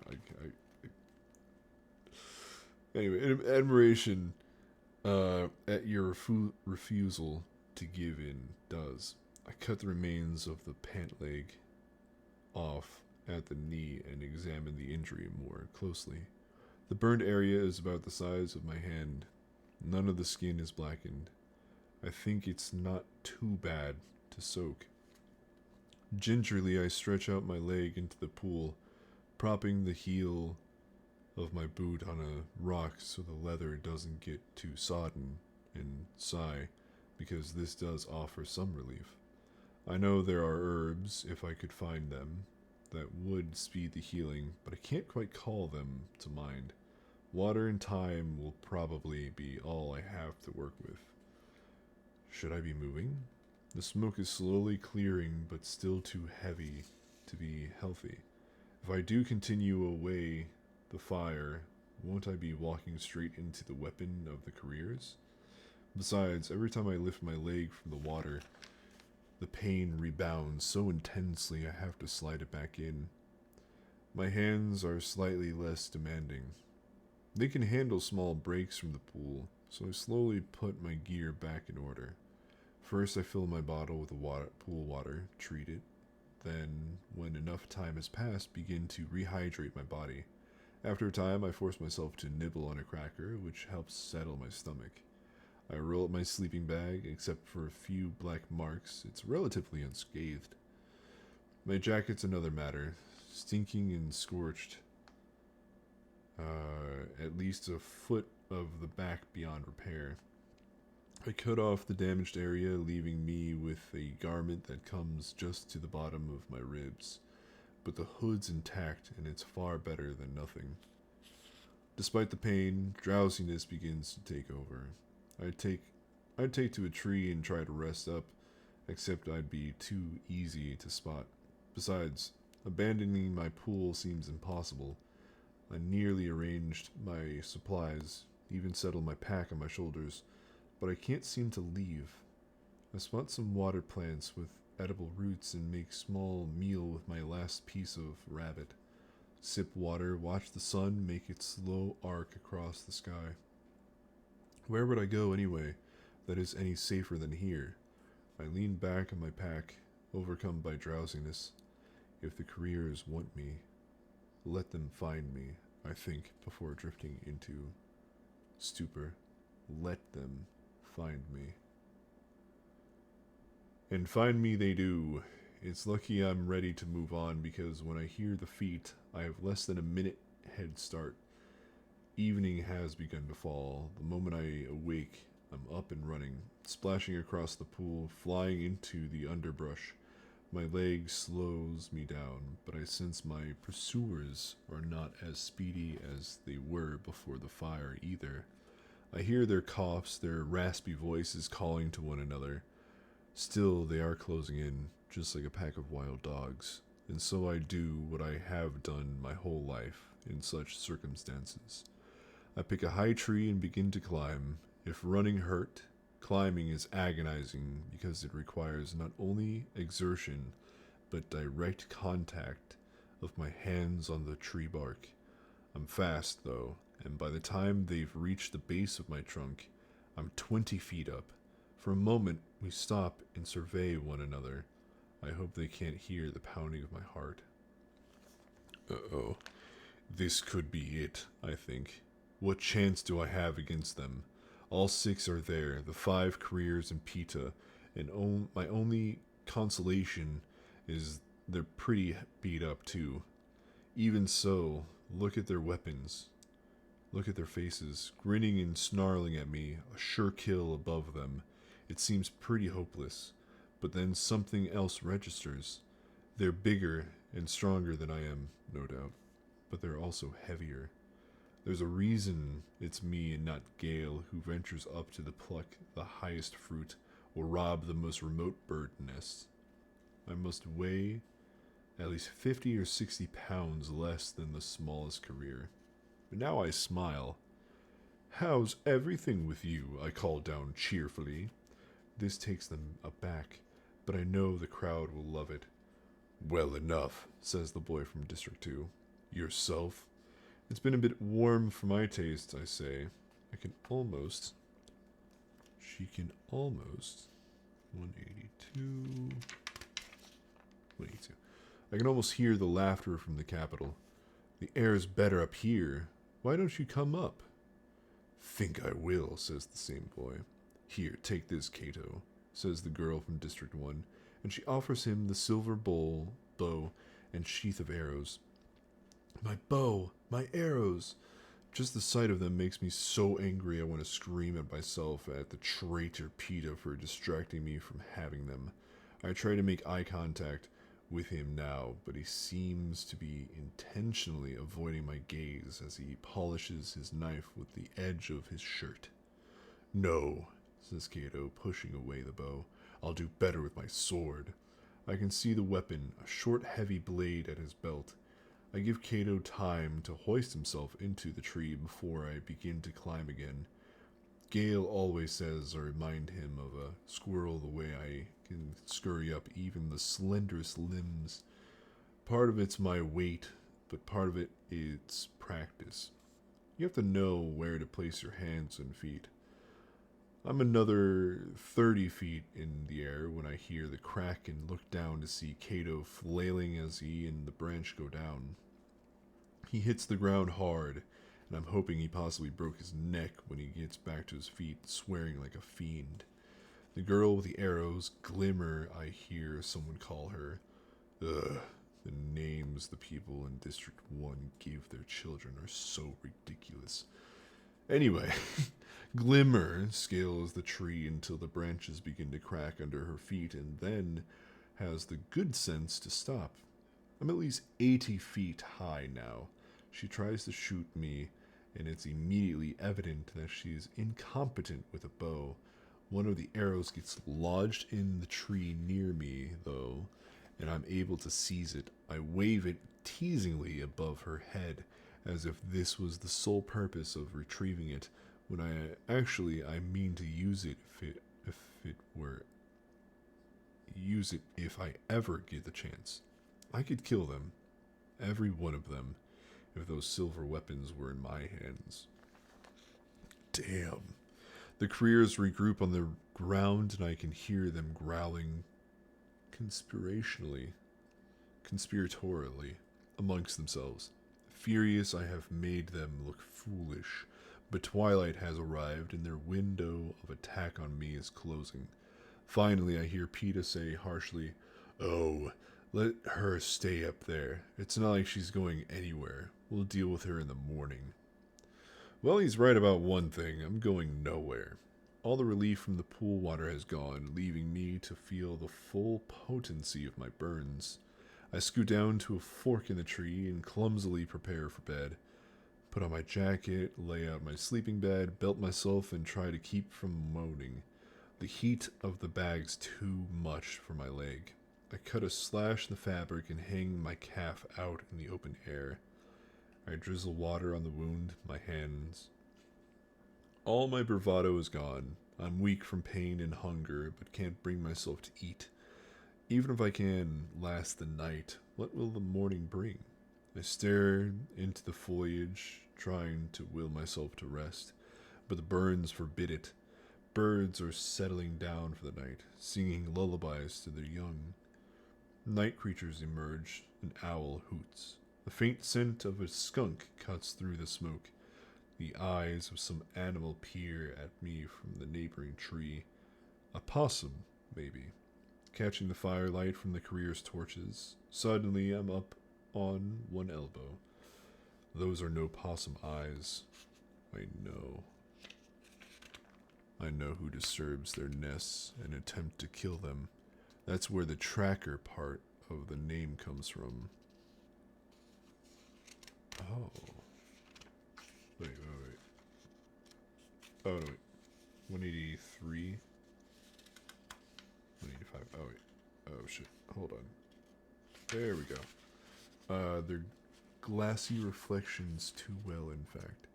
In fact, those are not animal eyes at all. In the last dim ray of light, I make her out, watching me silently from between the branches. Rue. How long has she been here?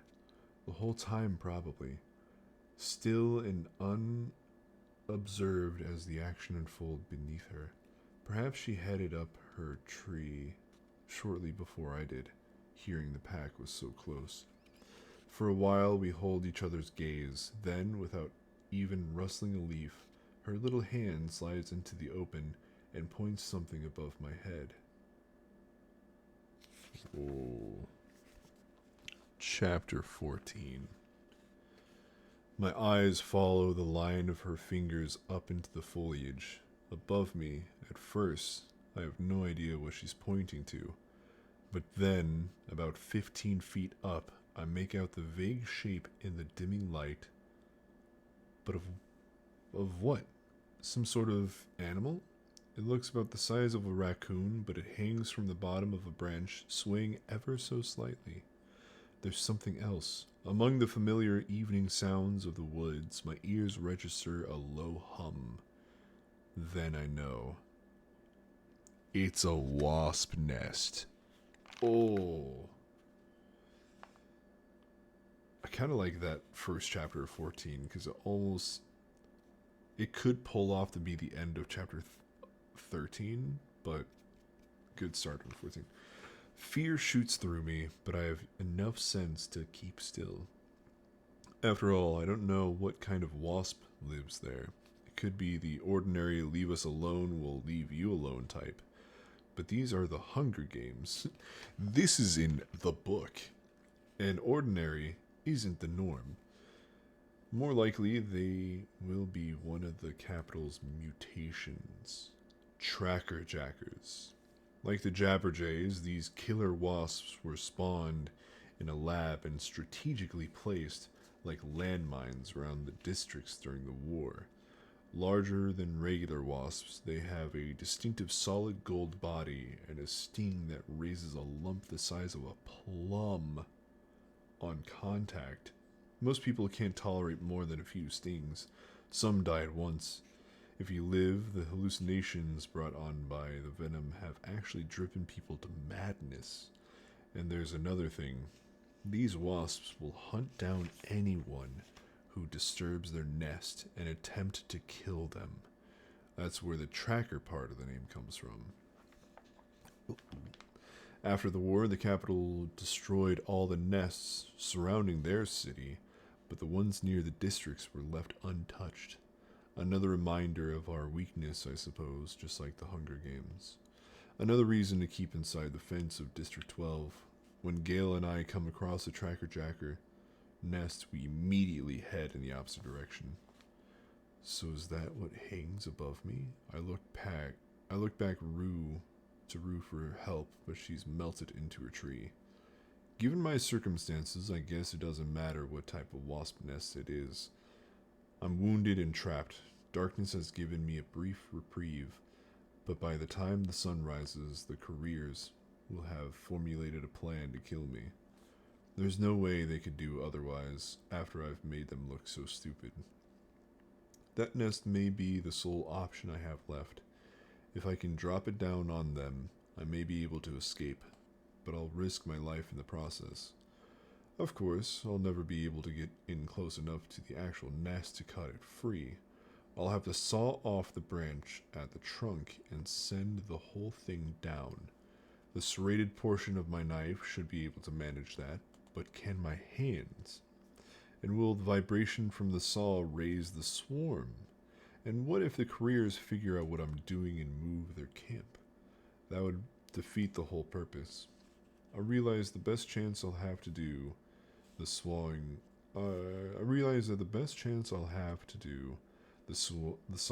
without drawing notice will be during the anthem. Oh, that could begin any time. I drag myself out of my bag, make sure my knife is secured in my belt, and begin to make my way to the tree. This in itself is dangerous since the branches are becoming precariously thin even for me. But I persevere.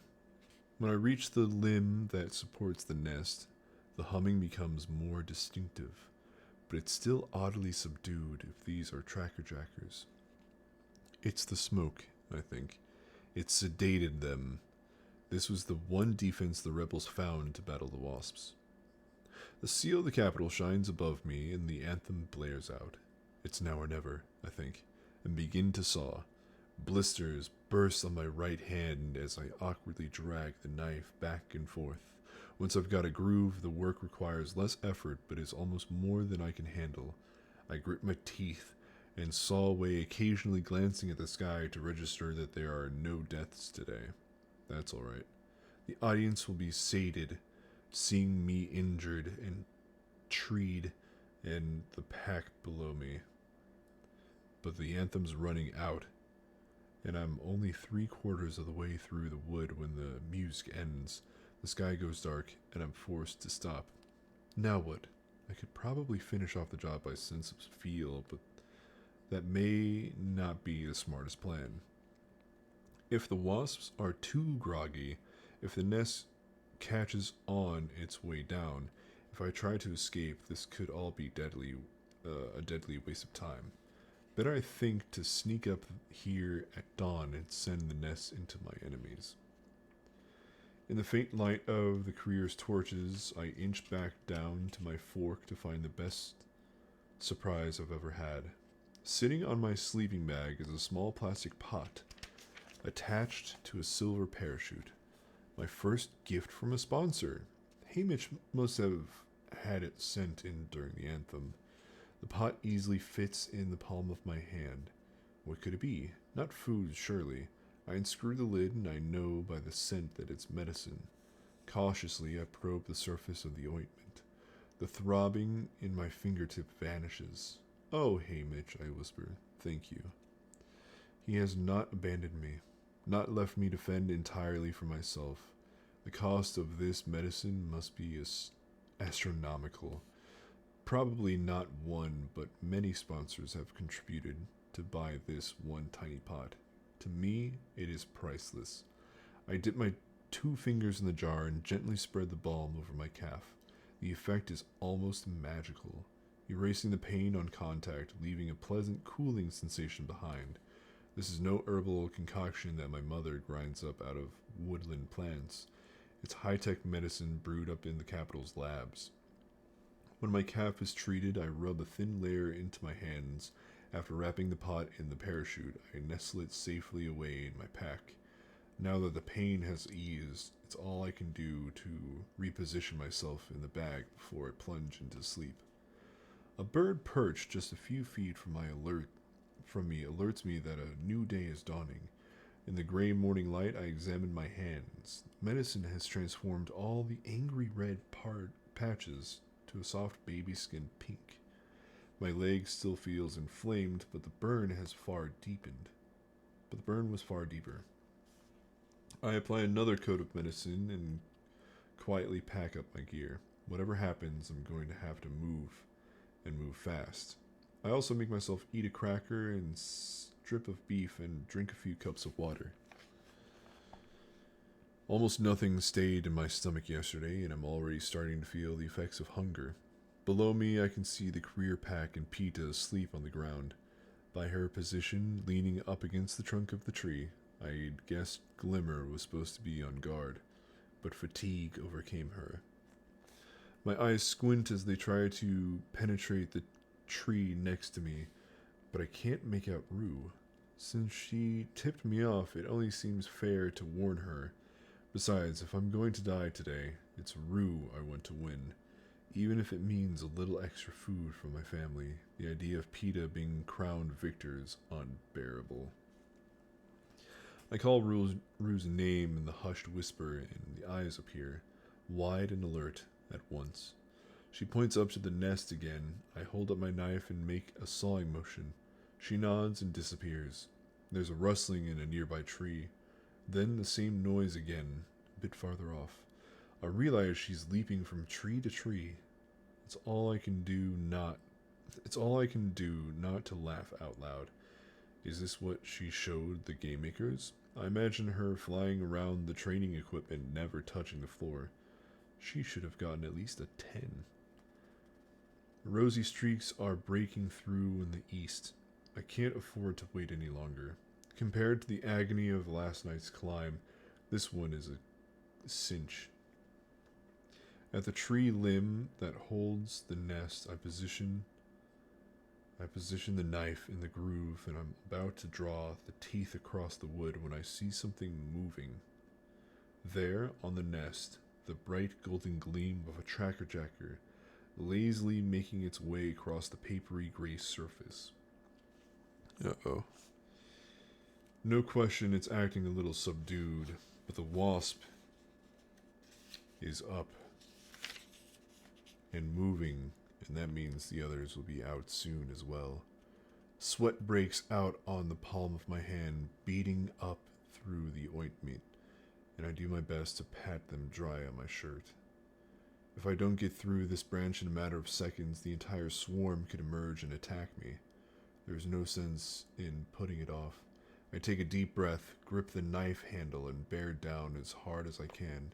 Back and forth, back and forth. The tracker jackers begin to buzz, and I hear them coming out, back and forth, back and forth. A stabbing pain shoots through my knee. I know one found me, and the others will be honing in. Back and forth, back and forth. And just as the knife cuts through, I shove the end of the branch as far away from me as I can. It crashes down through the lower branches, snagging temporarily on few, but then twists free until it smashes with a thud on the ground. The nest bursts open like an egg, and a furious swarm of tracker jackers takes to the air. Oh, shit. I feel a second sting on the cheek, a third on my neck, and their venom almost immediately makes me woozy. I cling to the tree with one arm while I rip the barbed stingers out of my flesh. Fortunately, only these 3 tracker jackers had identified me before the nest went down. The rest of the insects have targeted their enemies on the ground. It's mayhem. The careers have woken to the full-scale tracker jacker attack.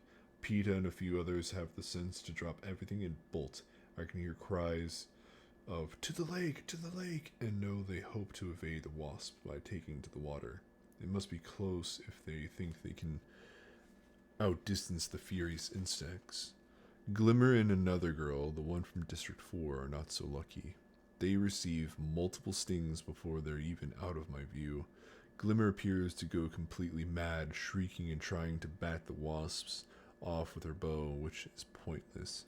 She calls to the others for help, but of course no one returns.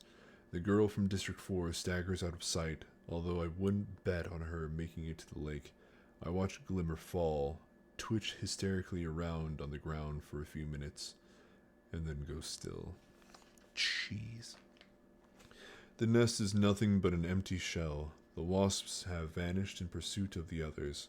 I don't think they'll return, but I don't want to risk it. I scamper down the tree and hit the ground, running back to into the opposite direction of the lake. The poison from the stingers makes me wobbly, but I find my way back on my own little pool to submerge myself in the water, just in case any wasps are still on my trail. After about 5 minutes, I drag myself onto the rocks. People have not exaggerated the effects of the tracker jacker stings. Actually, the one on my knee is closer to an orange than a plum size. A foul-smelling green liquid oozes from the places where I pulled out the stingers. The swelling, the pain, the ooze. Watching Glimmer twitching to death on the ground. It's a lot to handle before the sun has even cleared the horizon. I don't want to think about what Glimmer must look like now, her body disfigured, her swollen fingers stiffening around the bow.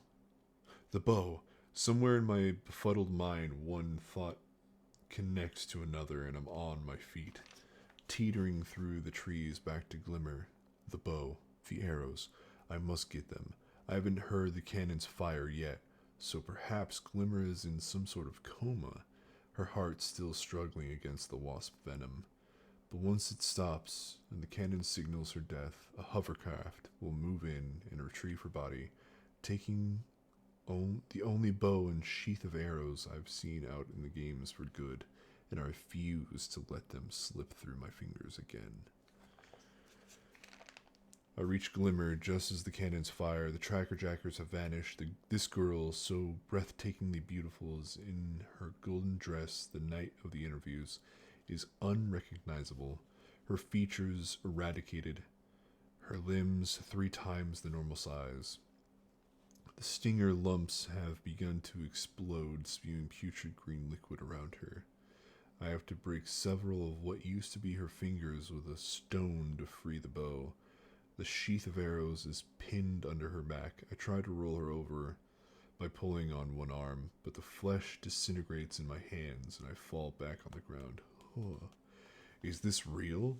Or have the hallucinations begun? I squeeze my eyes tight and try to breathe through my mouth, ordering myself not to become sick, Breakfast must stay down.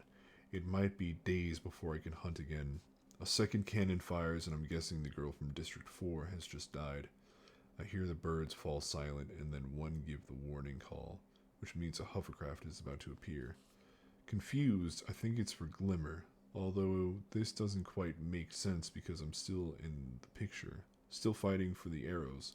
I lurch back onto my knees, and the trees around me begin to spin in circles. In the middle of the sky, I spot the hovercraft. I throw myself over Glimmer's body as if to protect it, but then I see the girl from District 4 being lifted into the air and vanishing. Do this, I command myself. Clenching my jaw, I dig my hands under Glimmer's body, get a hold of what must be her ribcage, and force her onto her stomach. I can't help it. I'm hyperventilating now. The whole thing is so nightmarish, and I'm losing my grasp on what's real. I tug on the silver sheath of arrows, but it's caught on something. Her shoulder blade. Something. And finally yank it free. I've just encircled the sheath with my arms when I hear the footsteps, several pairs, coming through the underbrush, and I realize the careers have come back. They've come back to kill me or get their weapons, or both.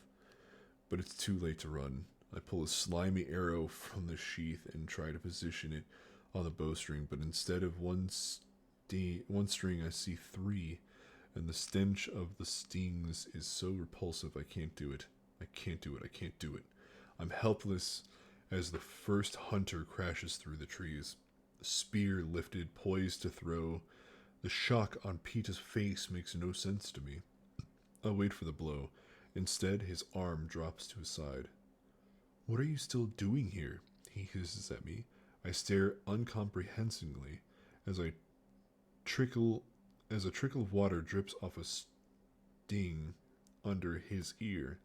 His whole body starts sparkling as if he's been dipped in dew. Are you mad? He's prodding me with the shaft of the spear now.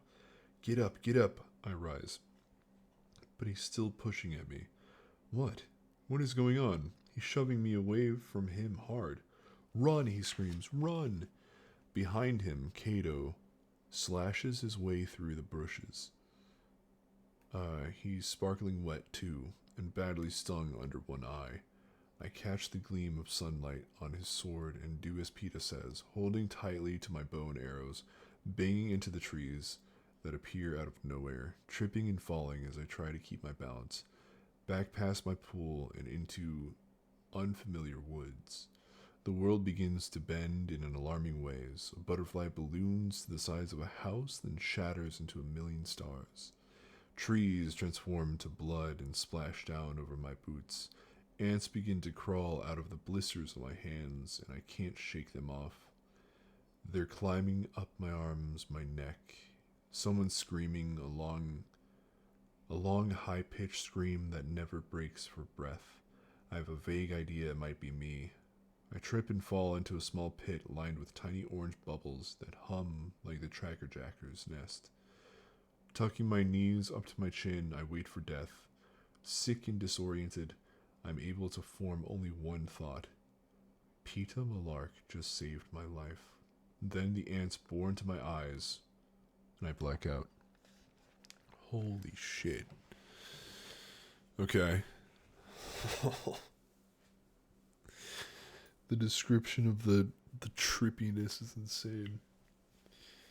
Oh, the Tracker Jackers. Oh, describing the glimmer and everything is just... Ugh. It's crazy. Okay. Chapter 15. And then after this chapter, we'll try to go along with what, but Better is doing. Last chapter. I enter a nightmare from which I wake repeatedly, only to find a greater terror awaiting me. All the things I dread most, all the things I dread for others manifest in such vivid detail, I can't help but believe they're real. Each time I wake, I think, at last, this is over. But it isn't. It's only the beginning of a new chapter of torture. How many ways do I watch Prim die? relive my father's last moments, feel my own body ripped apart. This is the nature of the Tracker Jacker venom, so carefully created to target the place where fear lives in your brain. When I finally do come to my senses, I lie still, waiting for the next onslaught of imagery. But eventually I accept that the poison must have finally worked its way out of my system, leaving my body racked and feeble. I'm still lying on my side, locked in the fetal position. I lift a hand to my eye to find them sound, untouched by ants that never existed. Simply stretching out my limbs requires an enormous effort. So many parts of me hurt, but it doesn't seem worthwhile taking inventory of them. Very, very slowly, I manage to sit up.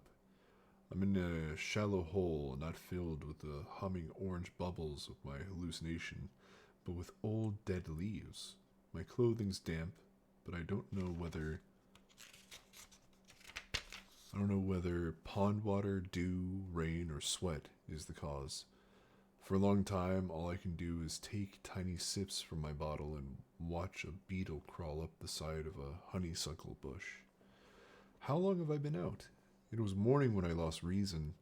Now it's afternoon, but the stiffness in my joints suggests more than a day has passed. Even two, possibly.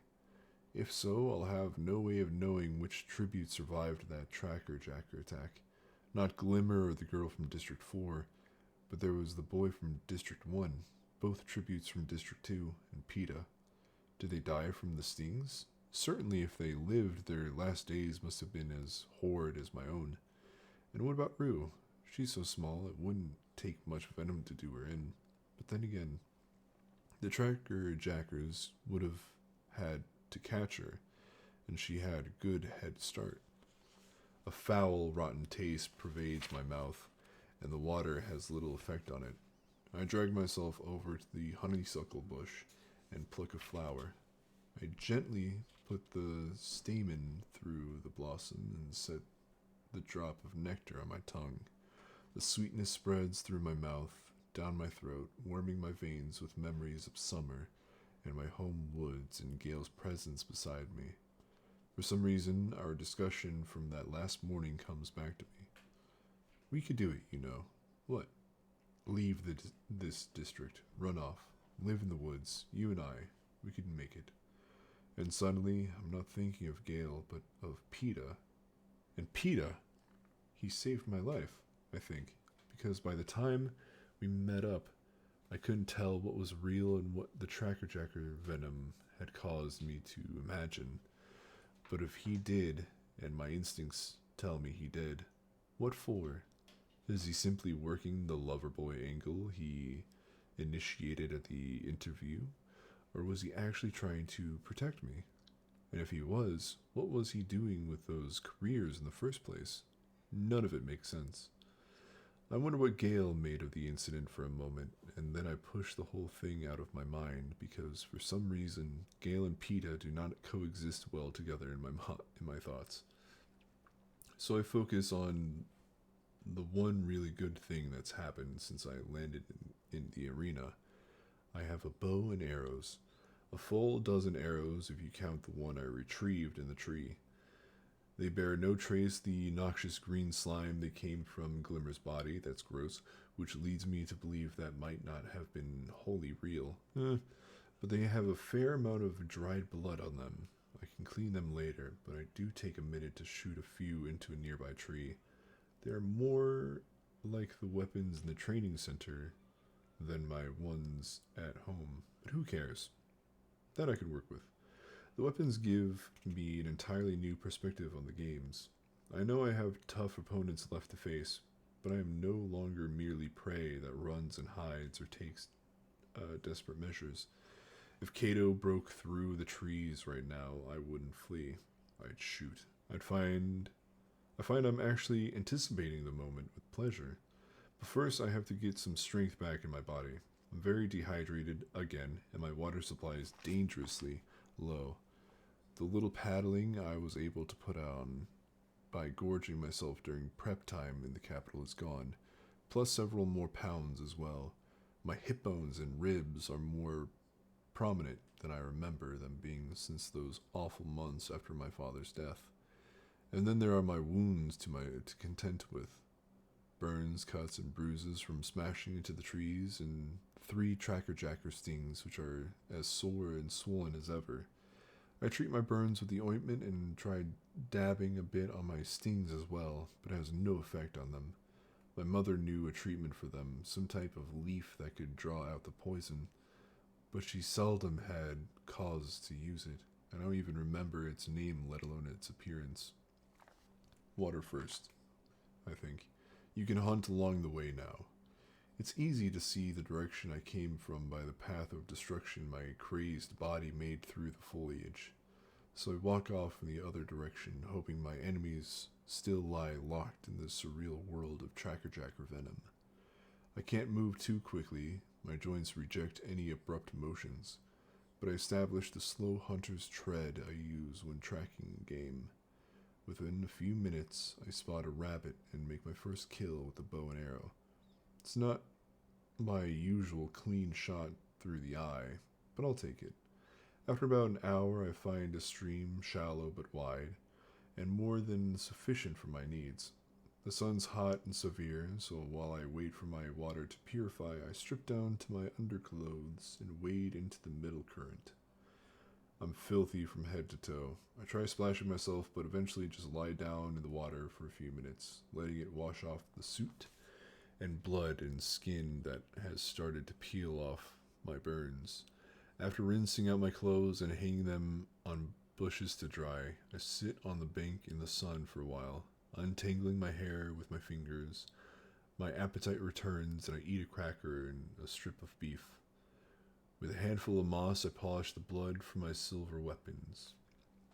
Refreshed, I treat my burns again, braid back my hair, and dress in the damp clothes, knowing the sun will dry them soon enough. Following the stream against its current seems the smartest course of action.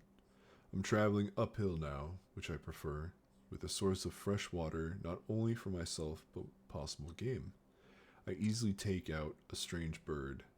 That must be some form of wild turkey.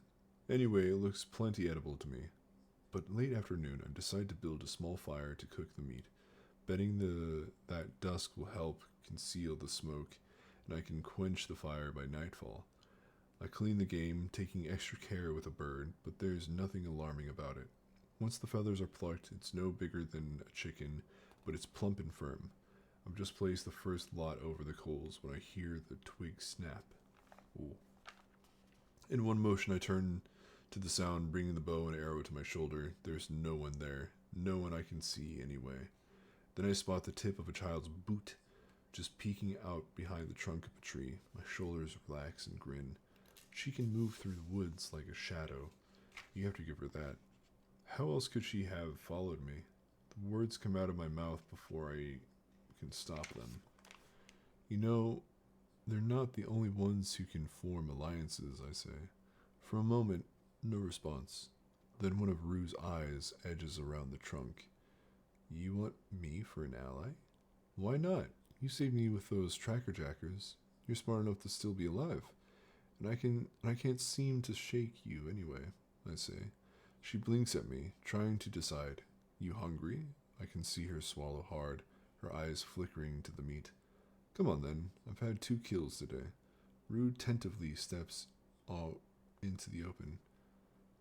I can fix your strings. Can you? I ask. How? She digs into the pack she carries and pulls out a handful of leaves.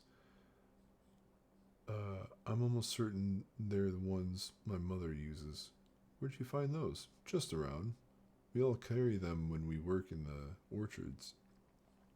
They left a lot of nests there, says Rue. There are a lot here, too. That's right. You're District 11. Agriculture. I say. Orchards, huh? That must be how you can fly around the trees like you've got no wings, Rue smiles. I've landed on one of the few things she'll admit pride in. Well, come on, then. Fix me up. I plunk down by the fire and roll up my pant leg to reveal the sting on my knee. To my surprise, Rue places the handful of leaves into her mouth and begins to chew them. My mother would use other methods, but it's not like we have a lot of options. After a minute or so, Rue presses a gloppy green wad of chewed leaves and spit it on my knee. Oh, the sound comes out of my mouth before I can stop it. It's as if the leaves are actually leaching the pain right out of my sting.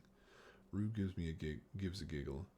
Lucky you had the sense to pull the stingers out, or you'd be a lot worse. Do my neck, do my cheek, I almost beg. Rue stuffs another handful of leaves in her mouth, and soon I'm laughing because the relief is so sweet. I notice a long burn on Rue's forearm. I've got something for that. I set aside my weapons and anoint her arm with a burn medicine. You have good sponsors, she says longingly. Have you gotten anything yet? I ask. She shakes her head. You will, though. Watch. The closer we get to the end, the more people will realize how clever you are. I turn the meat over. You aren't joking about wanting me for an ally, she asks. No, I mean it, I say. I can almost hear Hamish groaning as I team up with this wispy child. But I want her, because she's a survivor and I trust her, and why not admit it? She reminds me of Prim. Okay, she says, and holds out her hand. We shake. It's a deal. Of course, this kind of deal can only be temporary, but neither of us mentions that. Right. Rue contributes a big handful of some sort of starchy root to the meal. Roasted over the fire, they have the sharp, sweet taste of a parsnip. She recognizes the bird, too. Some wild thing they call a grousling in her district. She says sometimes a flock will wander into the orchard and they get a decent lunch that day. For a while, all conversation stops as we fill our stomachs. The grouslings has delicious meat that's so fatty the grease drips down your face when you bite into it. Oh, says Rue with a sigh. I've never had a whole leg to myself before. Oh. I'll bet she hasn't. I'll bet meat hardly even comes to her way. Take the other, I say. Really? She asks. Take whatever you want. Now that I've got a bow and arrows, I can get more. Plus, I've got snares. I can show you how to set them, I say. Rue still looks uncertainly at the leg. Oh, take it, I say, putting the drumstick in her hands. It will only keep a few days anyway. And we've got the whole bird plus the rabbit. Once she's got a hold of it, her appetite wins out, and she takes a huge mouthful. I'd have thought in District 11 you'd have a bit more to eat than us, since you grow the food, I say. Rue's eyes widen. Oh no, we're not allowed to eat the crops. That's fucked up. They arrest you or something. They whip you and make everyone else watch, says Rue. The mayor's very strict about it. I can tell her expression that it's not that uncommon an occurrence. A public whipping's a rare thing in District 12, although occasionally one occurs. Technically, Gail and I could be whipped on a daily basis for poaching in the woods. Well, technically we could get a whole lot worse, except all the officials buy our meat. Besides, our mayor, Madge's father, doesn't seem to have much taste for such events. Maybe being the least prestigious, poorest, most ridiculed district in the country has its advantages. Damn. Such as being largely ignored by the capital as long as we produce our coal quotas. Damn. Do you get all the coal you want? Rue asks. No, I answer. Just what we buy and whatever we track in our own boots. They feed us a bit extra during harvest, so that people can keep going longer, says Rue. Don't you have to be in school, I ask? Not during harvest. Everyone works then, says Rue. It's interesting hearing about her life. We have so little communication with anyone outside our district. In fact, I wonder if the game makers are blocking out our conversation, because even though the information seems harmless, they don't want people in different districts to know about one another. Oh my god. At Rue's suggestion, we lay out all our food to plan ahead. She's seen most of mine, but I add the last couple of crackers and beef strips to the pile. She's gathered quite a collection of roots, nuts, greens, and even some berries. I roll an unfamiliar berry in my fingers. You sure this is safe? Oh yes, we have them back at home. I've been eating them for days, she says, popping a handful in her mouth. I attentively bite into one, and it's as good as our blackberries. Taking Rue on as an ally seems a better choice all the time. We divide up our food supplies, so in case we're separated, we'll both be set for a few days. Apart from the food, Rue has a small water skin, a homemade slingshot, and an extra pair of socks. She also has a sharp shard of rock she uses as a knife. I know it's not much, she says, if embarrassed, but I had to get away from the cornucopia fast. You did just right, I said. When I spread out my gear, she gasps a little when she sees the sunglasses. How did you get those, she asks. In my pack. They've been useless so far. They don't block the sun, and they make it harder to see, I say with a shrug. These aren't for the sun. They're for darkness, exclaims Rue. Sometimes when we harvest through the night, they'll pass out a few pairs to those of us highest in the trees, where the torchlight doesn't reach. One time, this boy Martin, he tried to keep his pair, hid it in his pants. They killed him on the spot. Jesus Christ. They killed a boy for taking these? I said, yes, and everyone knew he was no danger. Martin wasn't right in the head. I mean, he still acted like a 3-year-old. Oh, he just wanted the glasses to play with, says Rue. Hearing this makes me feel like District 12 is some sort of safe haven. Of course, people keel over for starvation all the time, but I can't imagine the peacekeepers murdering a simple-minded child. There's a little girl, one of Greasy Say's grandkids, who wanders around the hob. She's not quite right, but she's treated as a sort of pet. People toss her scraps and things. Okay. So what do these do? I ask Rue, taking the glasses. They let you see in complete darkness, says Rue. Try them tonight when the sun goes down. I give Rue some matches, and she makes sure I have plenty of leaves in case my stings flare up again. We extinguish our fire and head upstream until it's almost nightfall. Where do you sleep? I ask her. In the trees? She nods. In just your jacket? Rue holds up her extra pair of socks. I have these for my hands. I think of how cold the nights have been. You can share my sleeping bag if you want. We'll both easily fit. Her face lights up. I can tell this is more than she dared hope for. We pick a fork high in a tree and settle for the night just as the anthem begins to play. There are no deaths today. Rue, I only woke up today. How many nights did I miss? The anthem should block out our words, but still I whisper. I even take the precaution of covering my lips with my hand. I don't want the audience to know what I'm planning to tell her about PETA. Taking a cue from me, she does the same. 2, she says. The girl from Districts 1 and 4 are dead. There's 10 of us left. Something strange happened. At least I think it did. It might have been the Tracker Jacker venom making me imagine things, I say. You know the boy from my district, PETA? I think he saved my life, but he was with the Careers. He's not with them now, she says. I've spied on their base camp by the lake. They made it back before they collapsed from the stingers. But he's not there. Maybe he did save you and had to run. I don't answer. If, in fact, PETA did save me, I'm in his debt again, and this can't be paid back. If he did, it was all probably just part of his act, you know, to make people think he's in love with me. Oh, says Rue thoughtfully. I didn't think that was an act. Oh. Of course it is, I say. He worked it out with our mentor. The anthem ends and the sky goes dark. Let's try out these glasses. I pull out the glasses and slip them on. Rue wasn't kidding. I can see everything from the leaves on the trees to a skunk scrolling through the bushes a good 50 feet.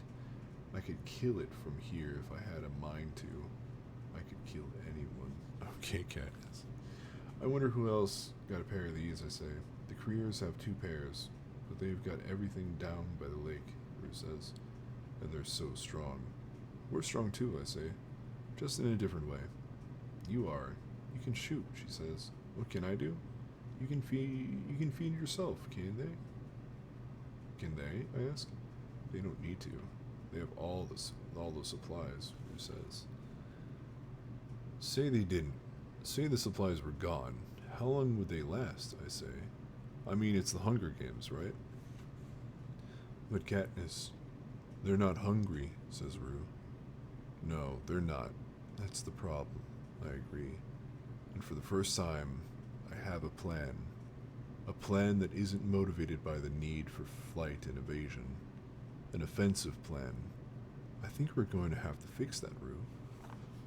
End of chapter 15. Dude. Okay.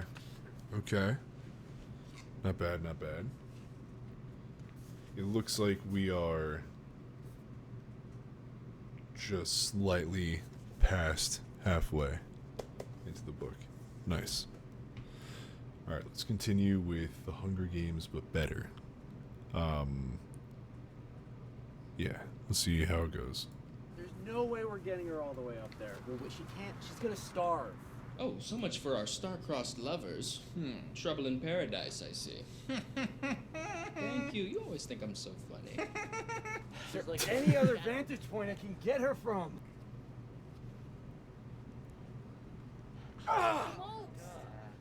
Can't hide forever, 12. She's pretty locked in there. Well, I stopped having fun 20 minutes ago.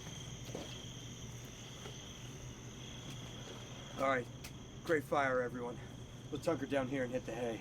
We're gonna want a spoon for warmth. We'll spoon for warmth. You, new kid, in the middle. You, up front. I'm up You front. behind her. Marvel. You're right Okay. on. Okay. Hop on. Nice.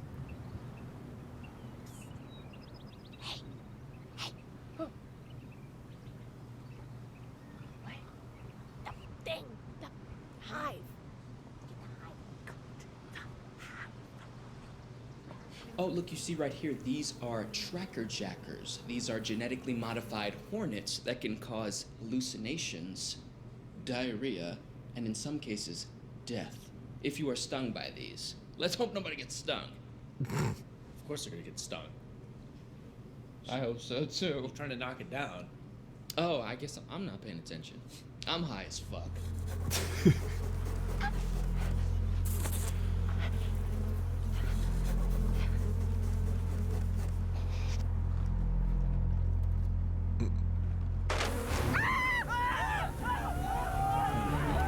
Right on the perimeter.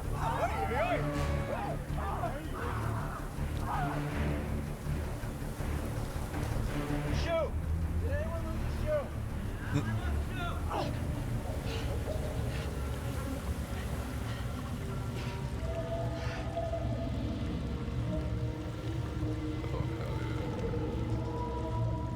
She takes the bow. What are you doing, Travis? Cole! Get out of here! What is this? What are you doing? What are you doing? Come on! Nothing weird. Come on.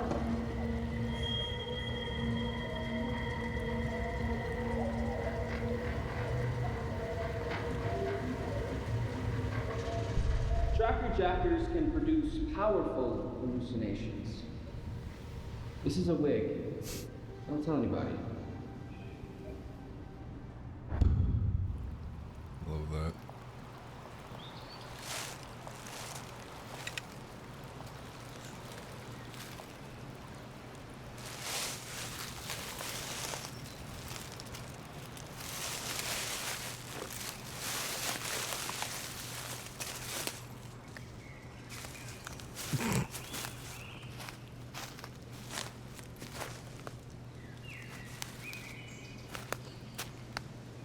Rue?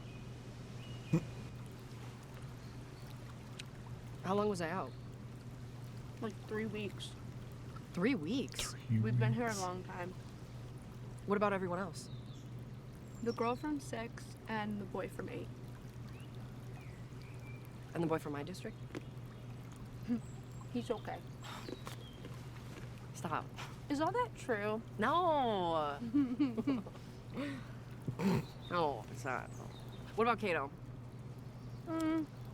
They put all like the food in a big pile by the center of the arena.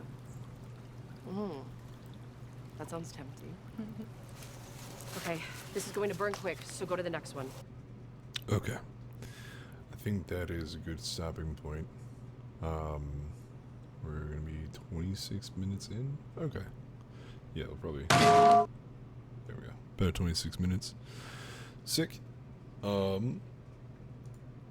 Yeah, we'll continue reading this sometime. Might switch over to something tomorrow night. We shall see. And then, yeah, big news. Simulcasting duo stream within a couple of days. So thank you all so much for watching. I hope this little series is pretty cool. And yeah, y'all have a good night. And we'll start chapters 16 to 20 sometime soon. Alright. Y'all have a good night. Bye-bye. Wait, y'all wanna see my guy, right? You miss Buddy. Yeah. Okay. He's gonna turn off the TV. He's gonna move out. There he goes. Okay. Alright, there we go. Alright. Bye-bye.